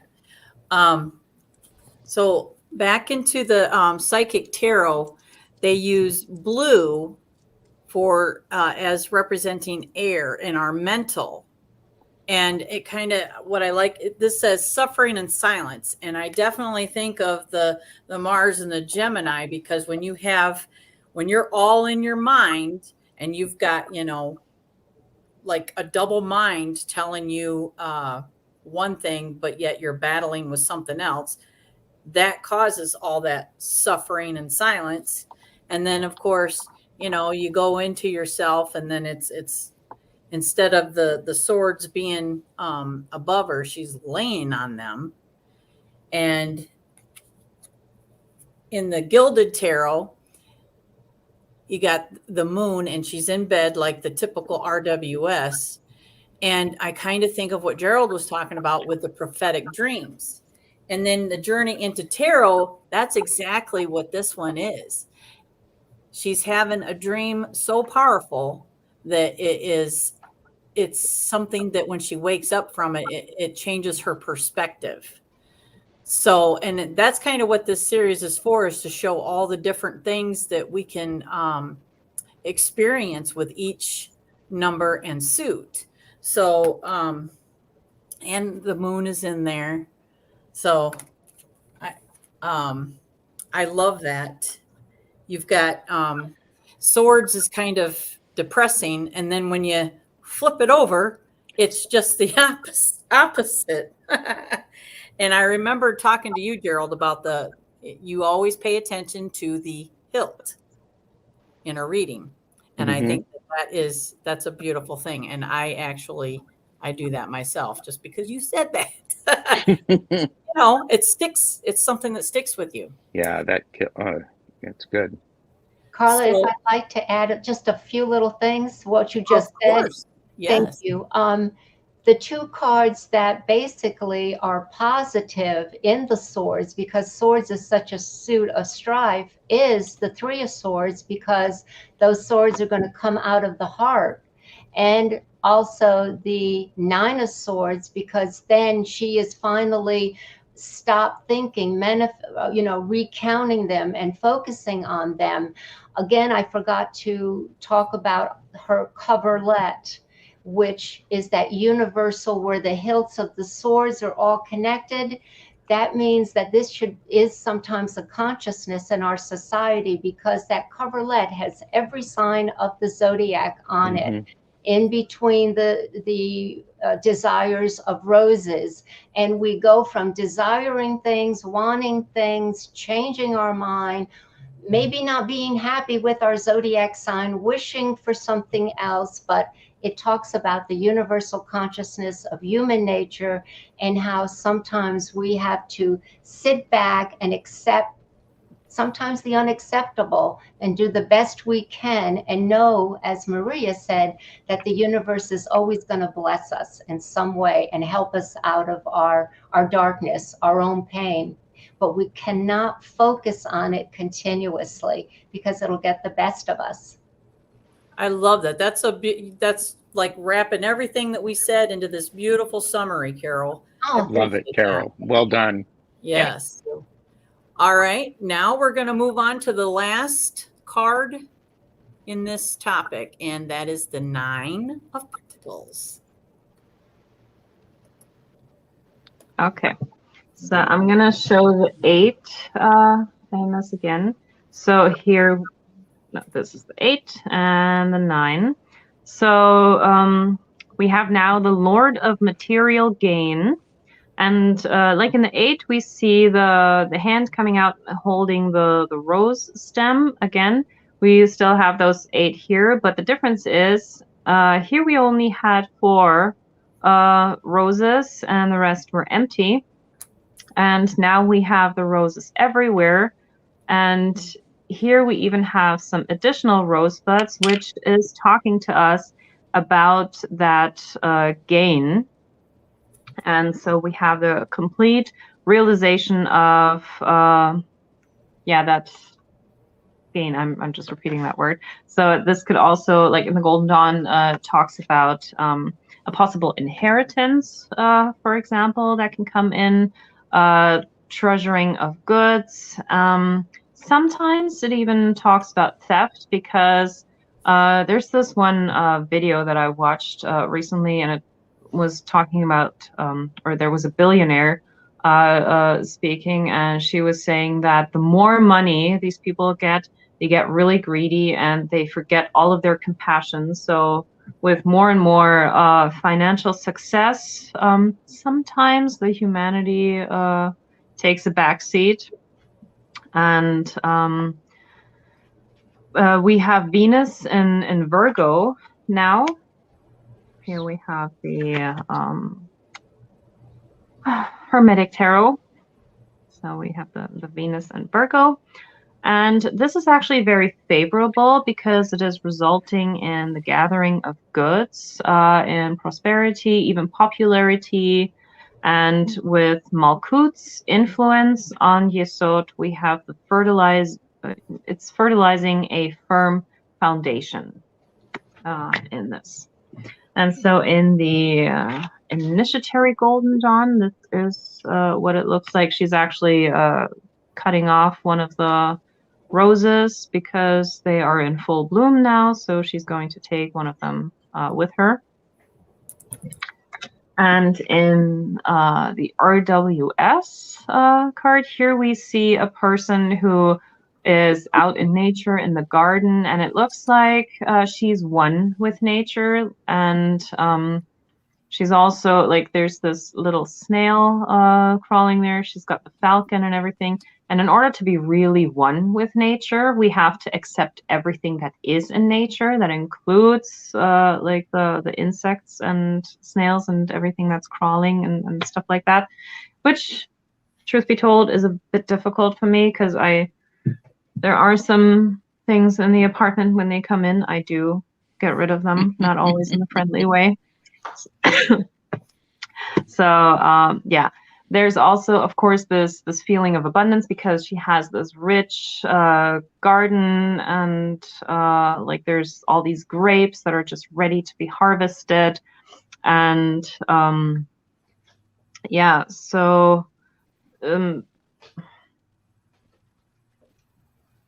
there's a, like in the Kabbalistic teachings, they say that in order to really get like the full human experience and everything, that you do not have to live like a monk and like abstain from everything. So whereas in some religions they might say go back to the basics, everything pure, simple, you don't need to have many things. In Kabbalah, they actually say the opposite, like God gave us all of this luxury, so we are here to enjoy it. We're especially if we worked for it, and if we have it, then yeah, what's so wrong with enjoying that? And so in this sense, we can also explore our own nature, whether it's spiritual, sexual. Are we aggressive, creative? What kind of what is our nature? Really, who are we? And do we contain it like the falcon who can't see right now? Do we set it free like the snail? So yeah. And another thing, since she's standing alone in the garden, and like way in the back there's the house. So this also talks to me a little bit about isolation, like getting away from the noise and the hustle and bustle.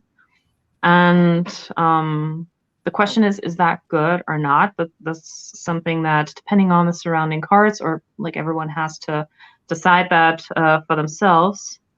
And this card for me, like I also wrote down, like our most profound and least understood feelings are buried in the least conscious chakras, which with Yesod is the root chakra. Yet they constitute the foundation of the lives that we manifest. And with the Nine of Pentacles, in fully accepting herself, it magnetizes the abundance of which she feels worthy and is in solitude with. So one card that's kind of funny is in the Housewives Tarot. So here she is like she got her dishwasher, and so everything is now easy. So for her, that abundance is that she can actually just throw that stuff in there that will do the dishes for her. She doesn't need to waste time with that anymore. And so she looks extremely happy about that new development and very proud that this machine is now getting everything done all at once, and she doesn't have to worry about that anymore, and she can spend her time otherwise. Here we also have the element of the gardener, and this actually looks like a gardener, not like a person just enjoying the garden. Like based on the clothes, it looks like he's actually like getting his hands dirty. He's got the bird, that's like a parrot, sitting on his shoulder.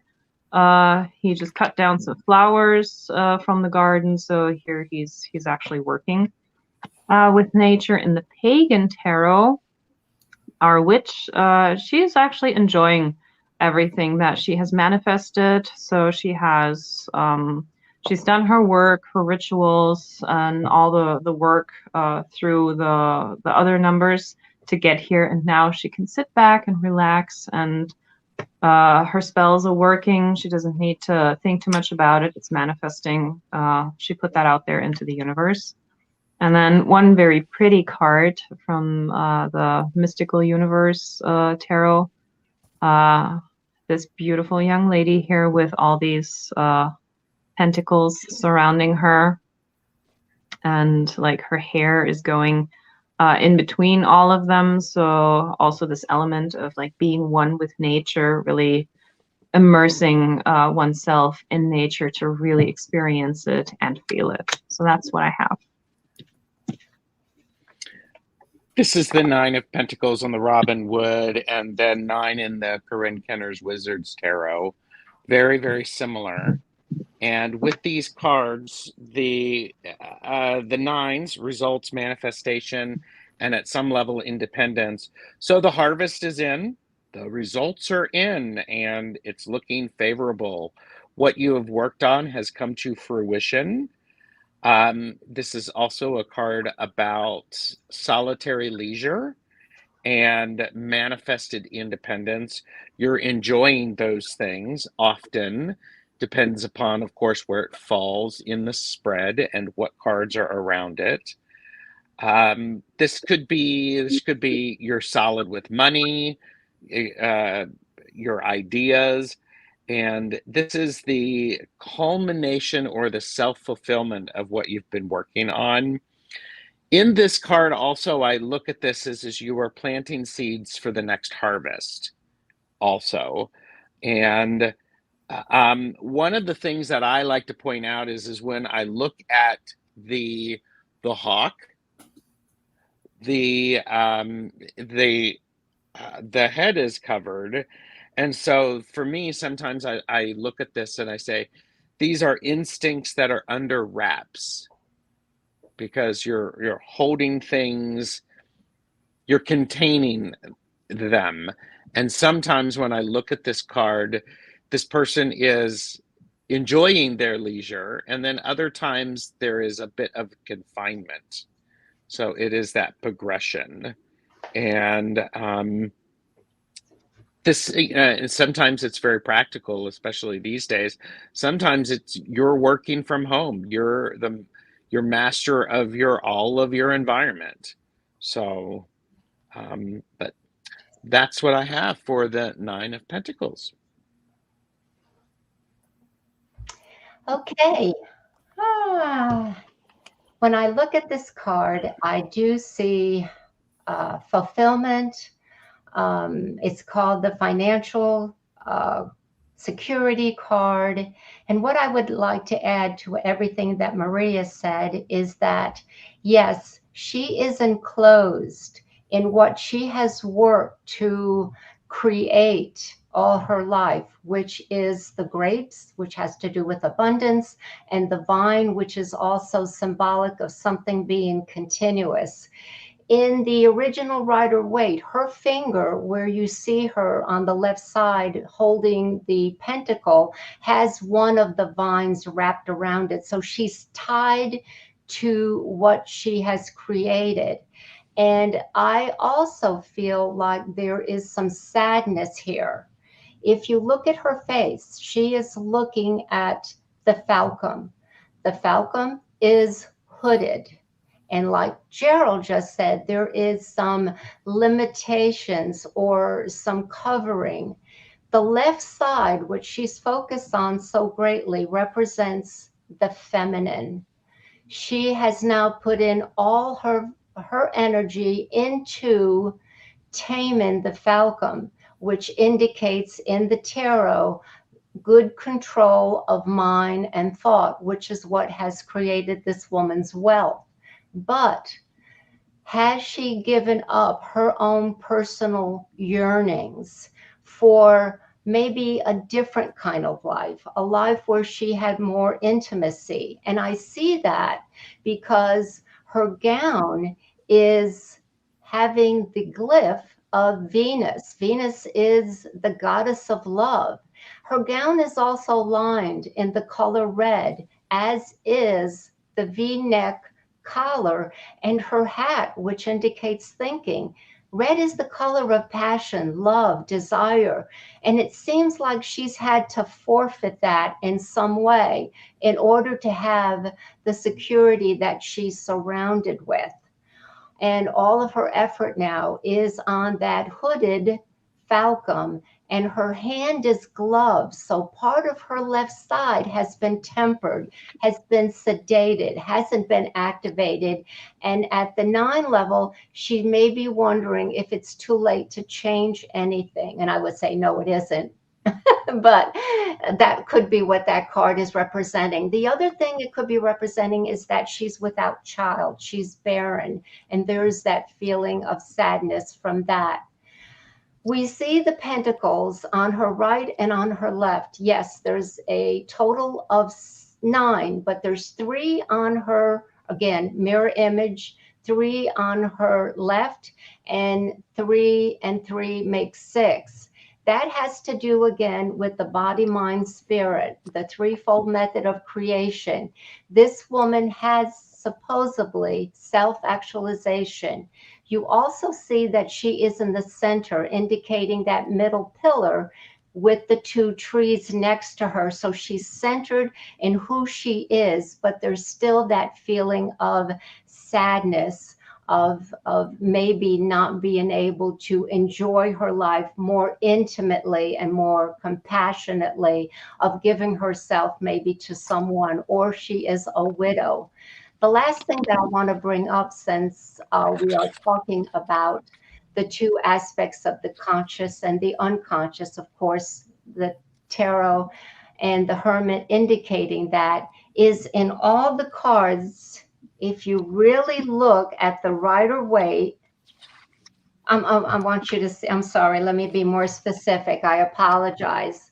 Looking at the faces, and many of you may have already picked that up, it is, especially, let's look at this one. This is easy. Do you see where there is shading on all the faces except for the Nine of Swords? Because her face is down, the fading indicates the two aspects of ourselves, that there is positive life and there is negative shadow life, and they are integrated within us. But when we make friends with that shadow aspect, and we are all born with unresolved karma, and we create it as we live this juncture, but that is part of the life, and it is so depicted in the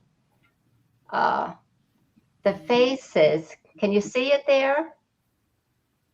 The shading? Mm-hmm. Okay, that except for the Ten of Swords, that I do feel like that is the two parts of ourselves, our conscious mind, our unconscious mind. In the Spirit Tarot, it really talks about what I've just said, that we've gone integration, the three pyramids, or the triangles, and the power, the very strong power of the Nine of Pentacles when it comes to accumulation, material goods, a strong body, a foundation, a roof over our heads, and not to worry about anything. But it's deeper than that. It is our soul, and it is our essence of what we also give back to the world. Do we give back? Does that give us more joy? Or, as Maria said, do we get to the point where more is better and we lose sight of it and don't reap the fruits of our labor? And this is just a beautiful card in the alchemical. I mean, it is positive. It is, she's gorgeous. She's holding the Egyptian Ankh in one hand, and almost like the coin of life in the other, and it speaks volumes. But that's the card. And also the passion that she wears, that life should be lived with passion and compassion. And I think she exemplifies that even in her stance, that be proactive, be busy, do something. Don't get sedentary, even at the 9 level. You're going to go on to something bigger, but you have to have your heart in it. And that's all. Excellent. It's interesting that you talked about the red being like our innermost desires and stuff like that, because in the Psychic Tarot, Earth is represented by red, and this says material harvest. So it's almost like our innermost desires manifested. And then also in the journey into Egypt, in the 9 of Coins, she's pregnant, and so you think of 9 months, and so it's almost like, not always is what the seeds that you have planted, not always is it come to, are you ready to harvest? But you must be patient, because harvest time will come. And in the Gilded Tarot, also, I noticed that there's the falcon in both of those. And she's like, she's maybe telling what she wants manifested to the falcon. And then in the Wizard Tarot, this is pretty much just, saying everything that she has worked hard for is coming to light. So, I mean, and also too, are the things that you planted, the seeds that you planted, did it come from a healthy place, or did it come from an unhealthy place? So not always the things that we have worked hard for are good, because they could be, it wasn't coming from a good place. So the harvest could always be a bad harvest, or it's, rotten fruit or something like that. So I'm going to bring the whole panel back up again. And I did notice Farah asked a couple very interesting questions. First is I wonder how the Nine of Swords play with the Nine of Pentacles, and then also Nine of Wands and Nine of Cups. So who would like to answer that, like the progression? Because I know that's kind of what you've been doing, Maria and Carol, also. Mhm. Maybe you can answer that. Well, if I put these cards together, like in a reading, it kind of depends which card comes first and which comes after. So if it's the Nine of Wands going into the Cups, then it's that fiery emotion kind of thing that I'm reading in there. Let me look at the cards of the Wands. Because I'm There's a also cup. thinking if you have the Yeah. sword, you said it was the sword and the pentacles. There's, the pentacles, physical aspects, your actual body, and the sword, your mental aspects. So it's these two aspects could be working well together, depending upon when where they're falling. But sometimes there is that the swords, as we see the Nine of Swords, that overthinking and that very intellectual. And I like what you said, Carol, that idea of is we've had a progression. We've had the Three of Swords, then we had the Six of Swords. Now we have the Nine of Swords. There's this progression. I would actually, for me, now that I know that, and I appreciate that, Carol. So I would really look at that as pay attention to the manifesting and what you're doing with it, and honoring your natural cycles, because there's a growth period in nature, and that's what happens. So Excellent. Yeah. I guess I would also like to add to the question of our viewer. We have the Nine of Swords with the Nine of Pentacles, like Gerald was just saying.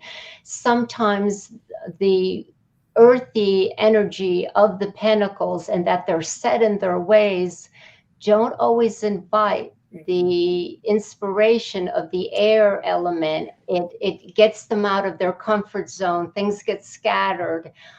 So they can work well together, but it depends how regulated and self-reserved that air element is, how strong it is. And again, Maria brought up how that the suits seem to dissipate as they get bigger. So maybe a 2, 3, and 4 of swords would be fine with the pentacle.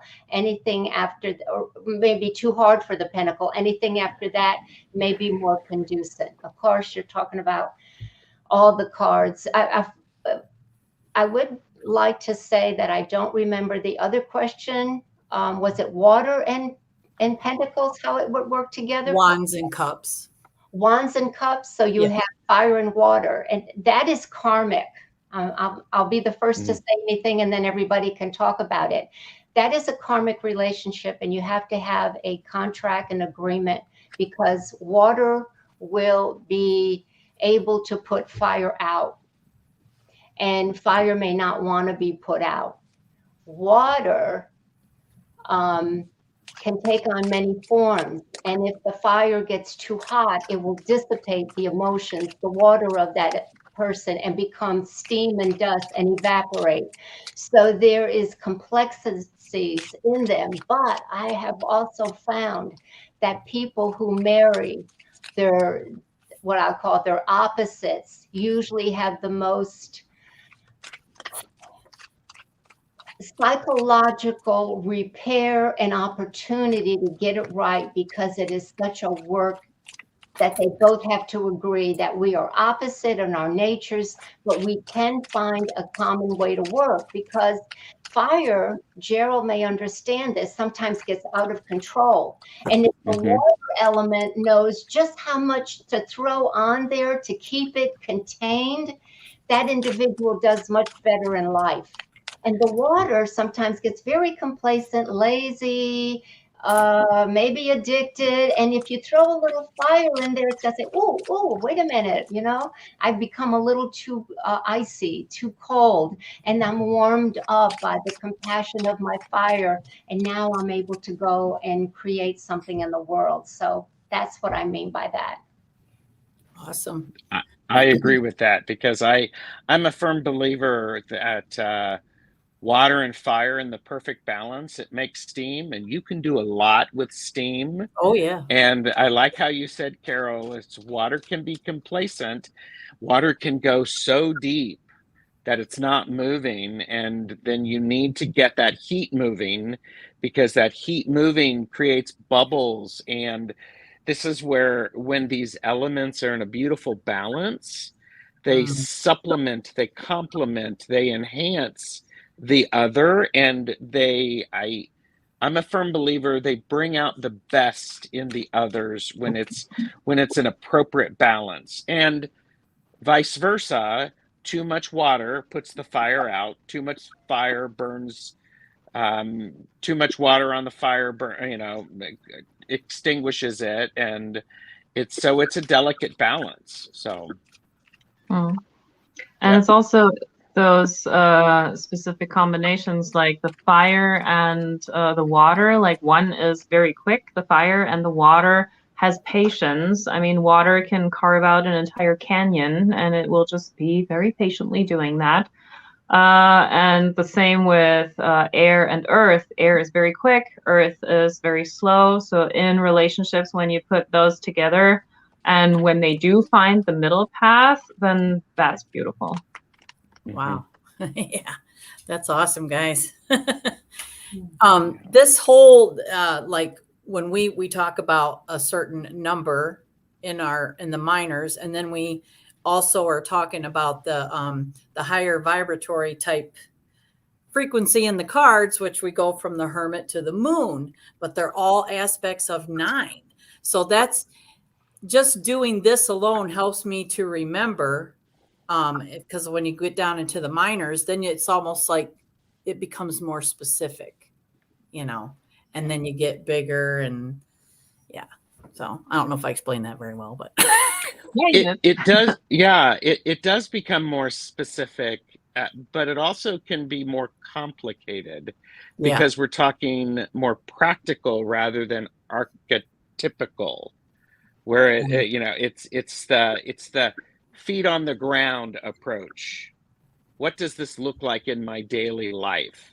Right. And that's where I really try, when I see repeating numbers between the majors and the minors, that's significant to pay attention to, because it's these life lessons and these soul lessons playing out, and there's huge opportunities.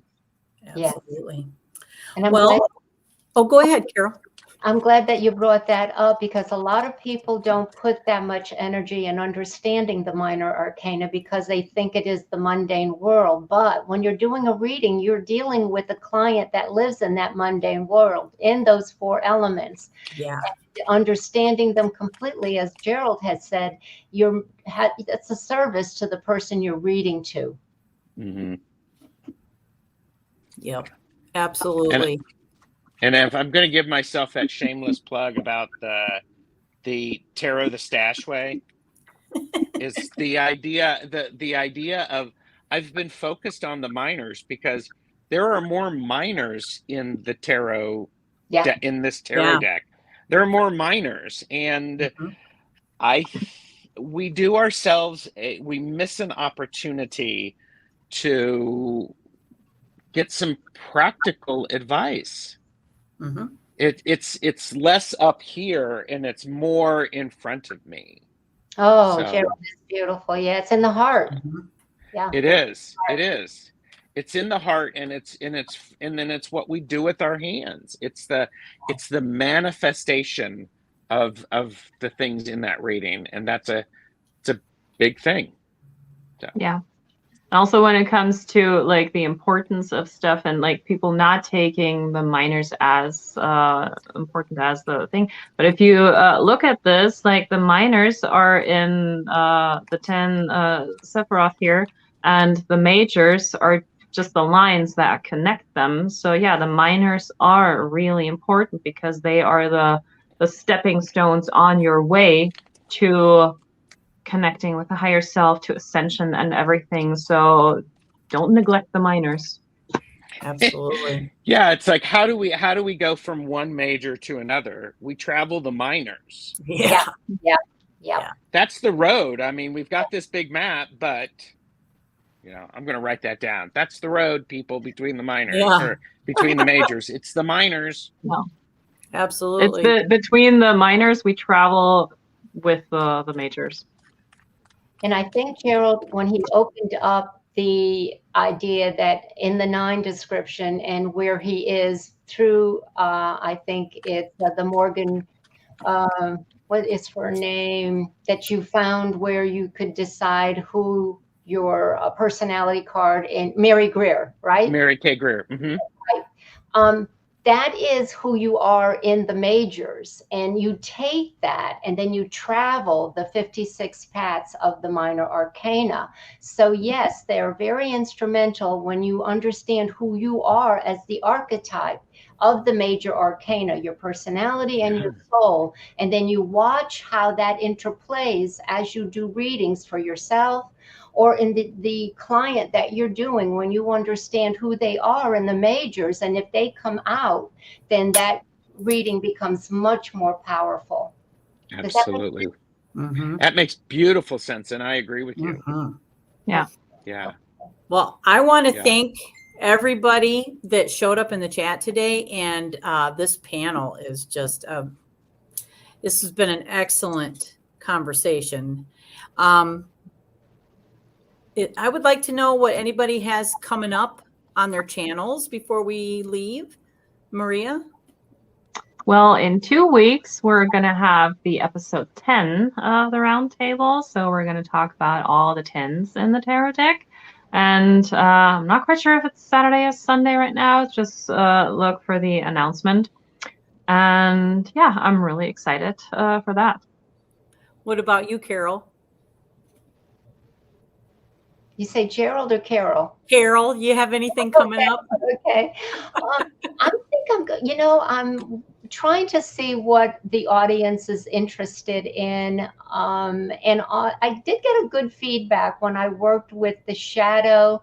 And I think that I'm going to expound on what Gerald was talking about, finding that archetypal personality and soul card. When we understand those and bring them into the shadow, it's going to help us work with the shadow because of those energies that we've taken back through our date of birth. So I'm going to go there and see how that is received with the tarot community. That's excellent. I'll be looking forward to that, Carol. Thank you.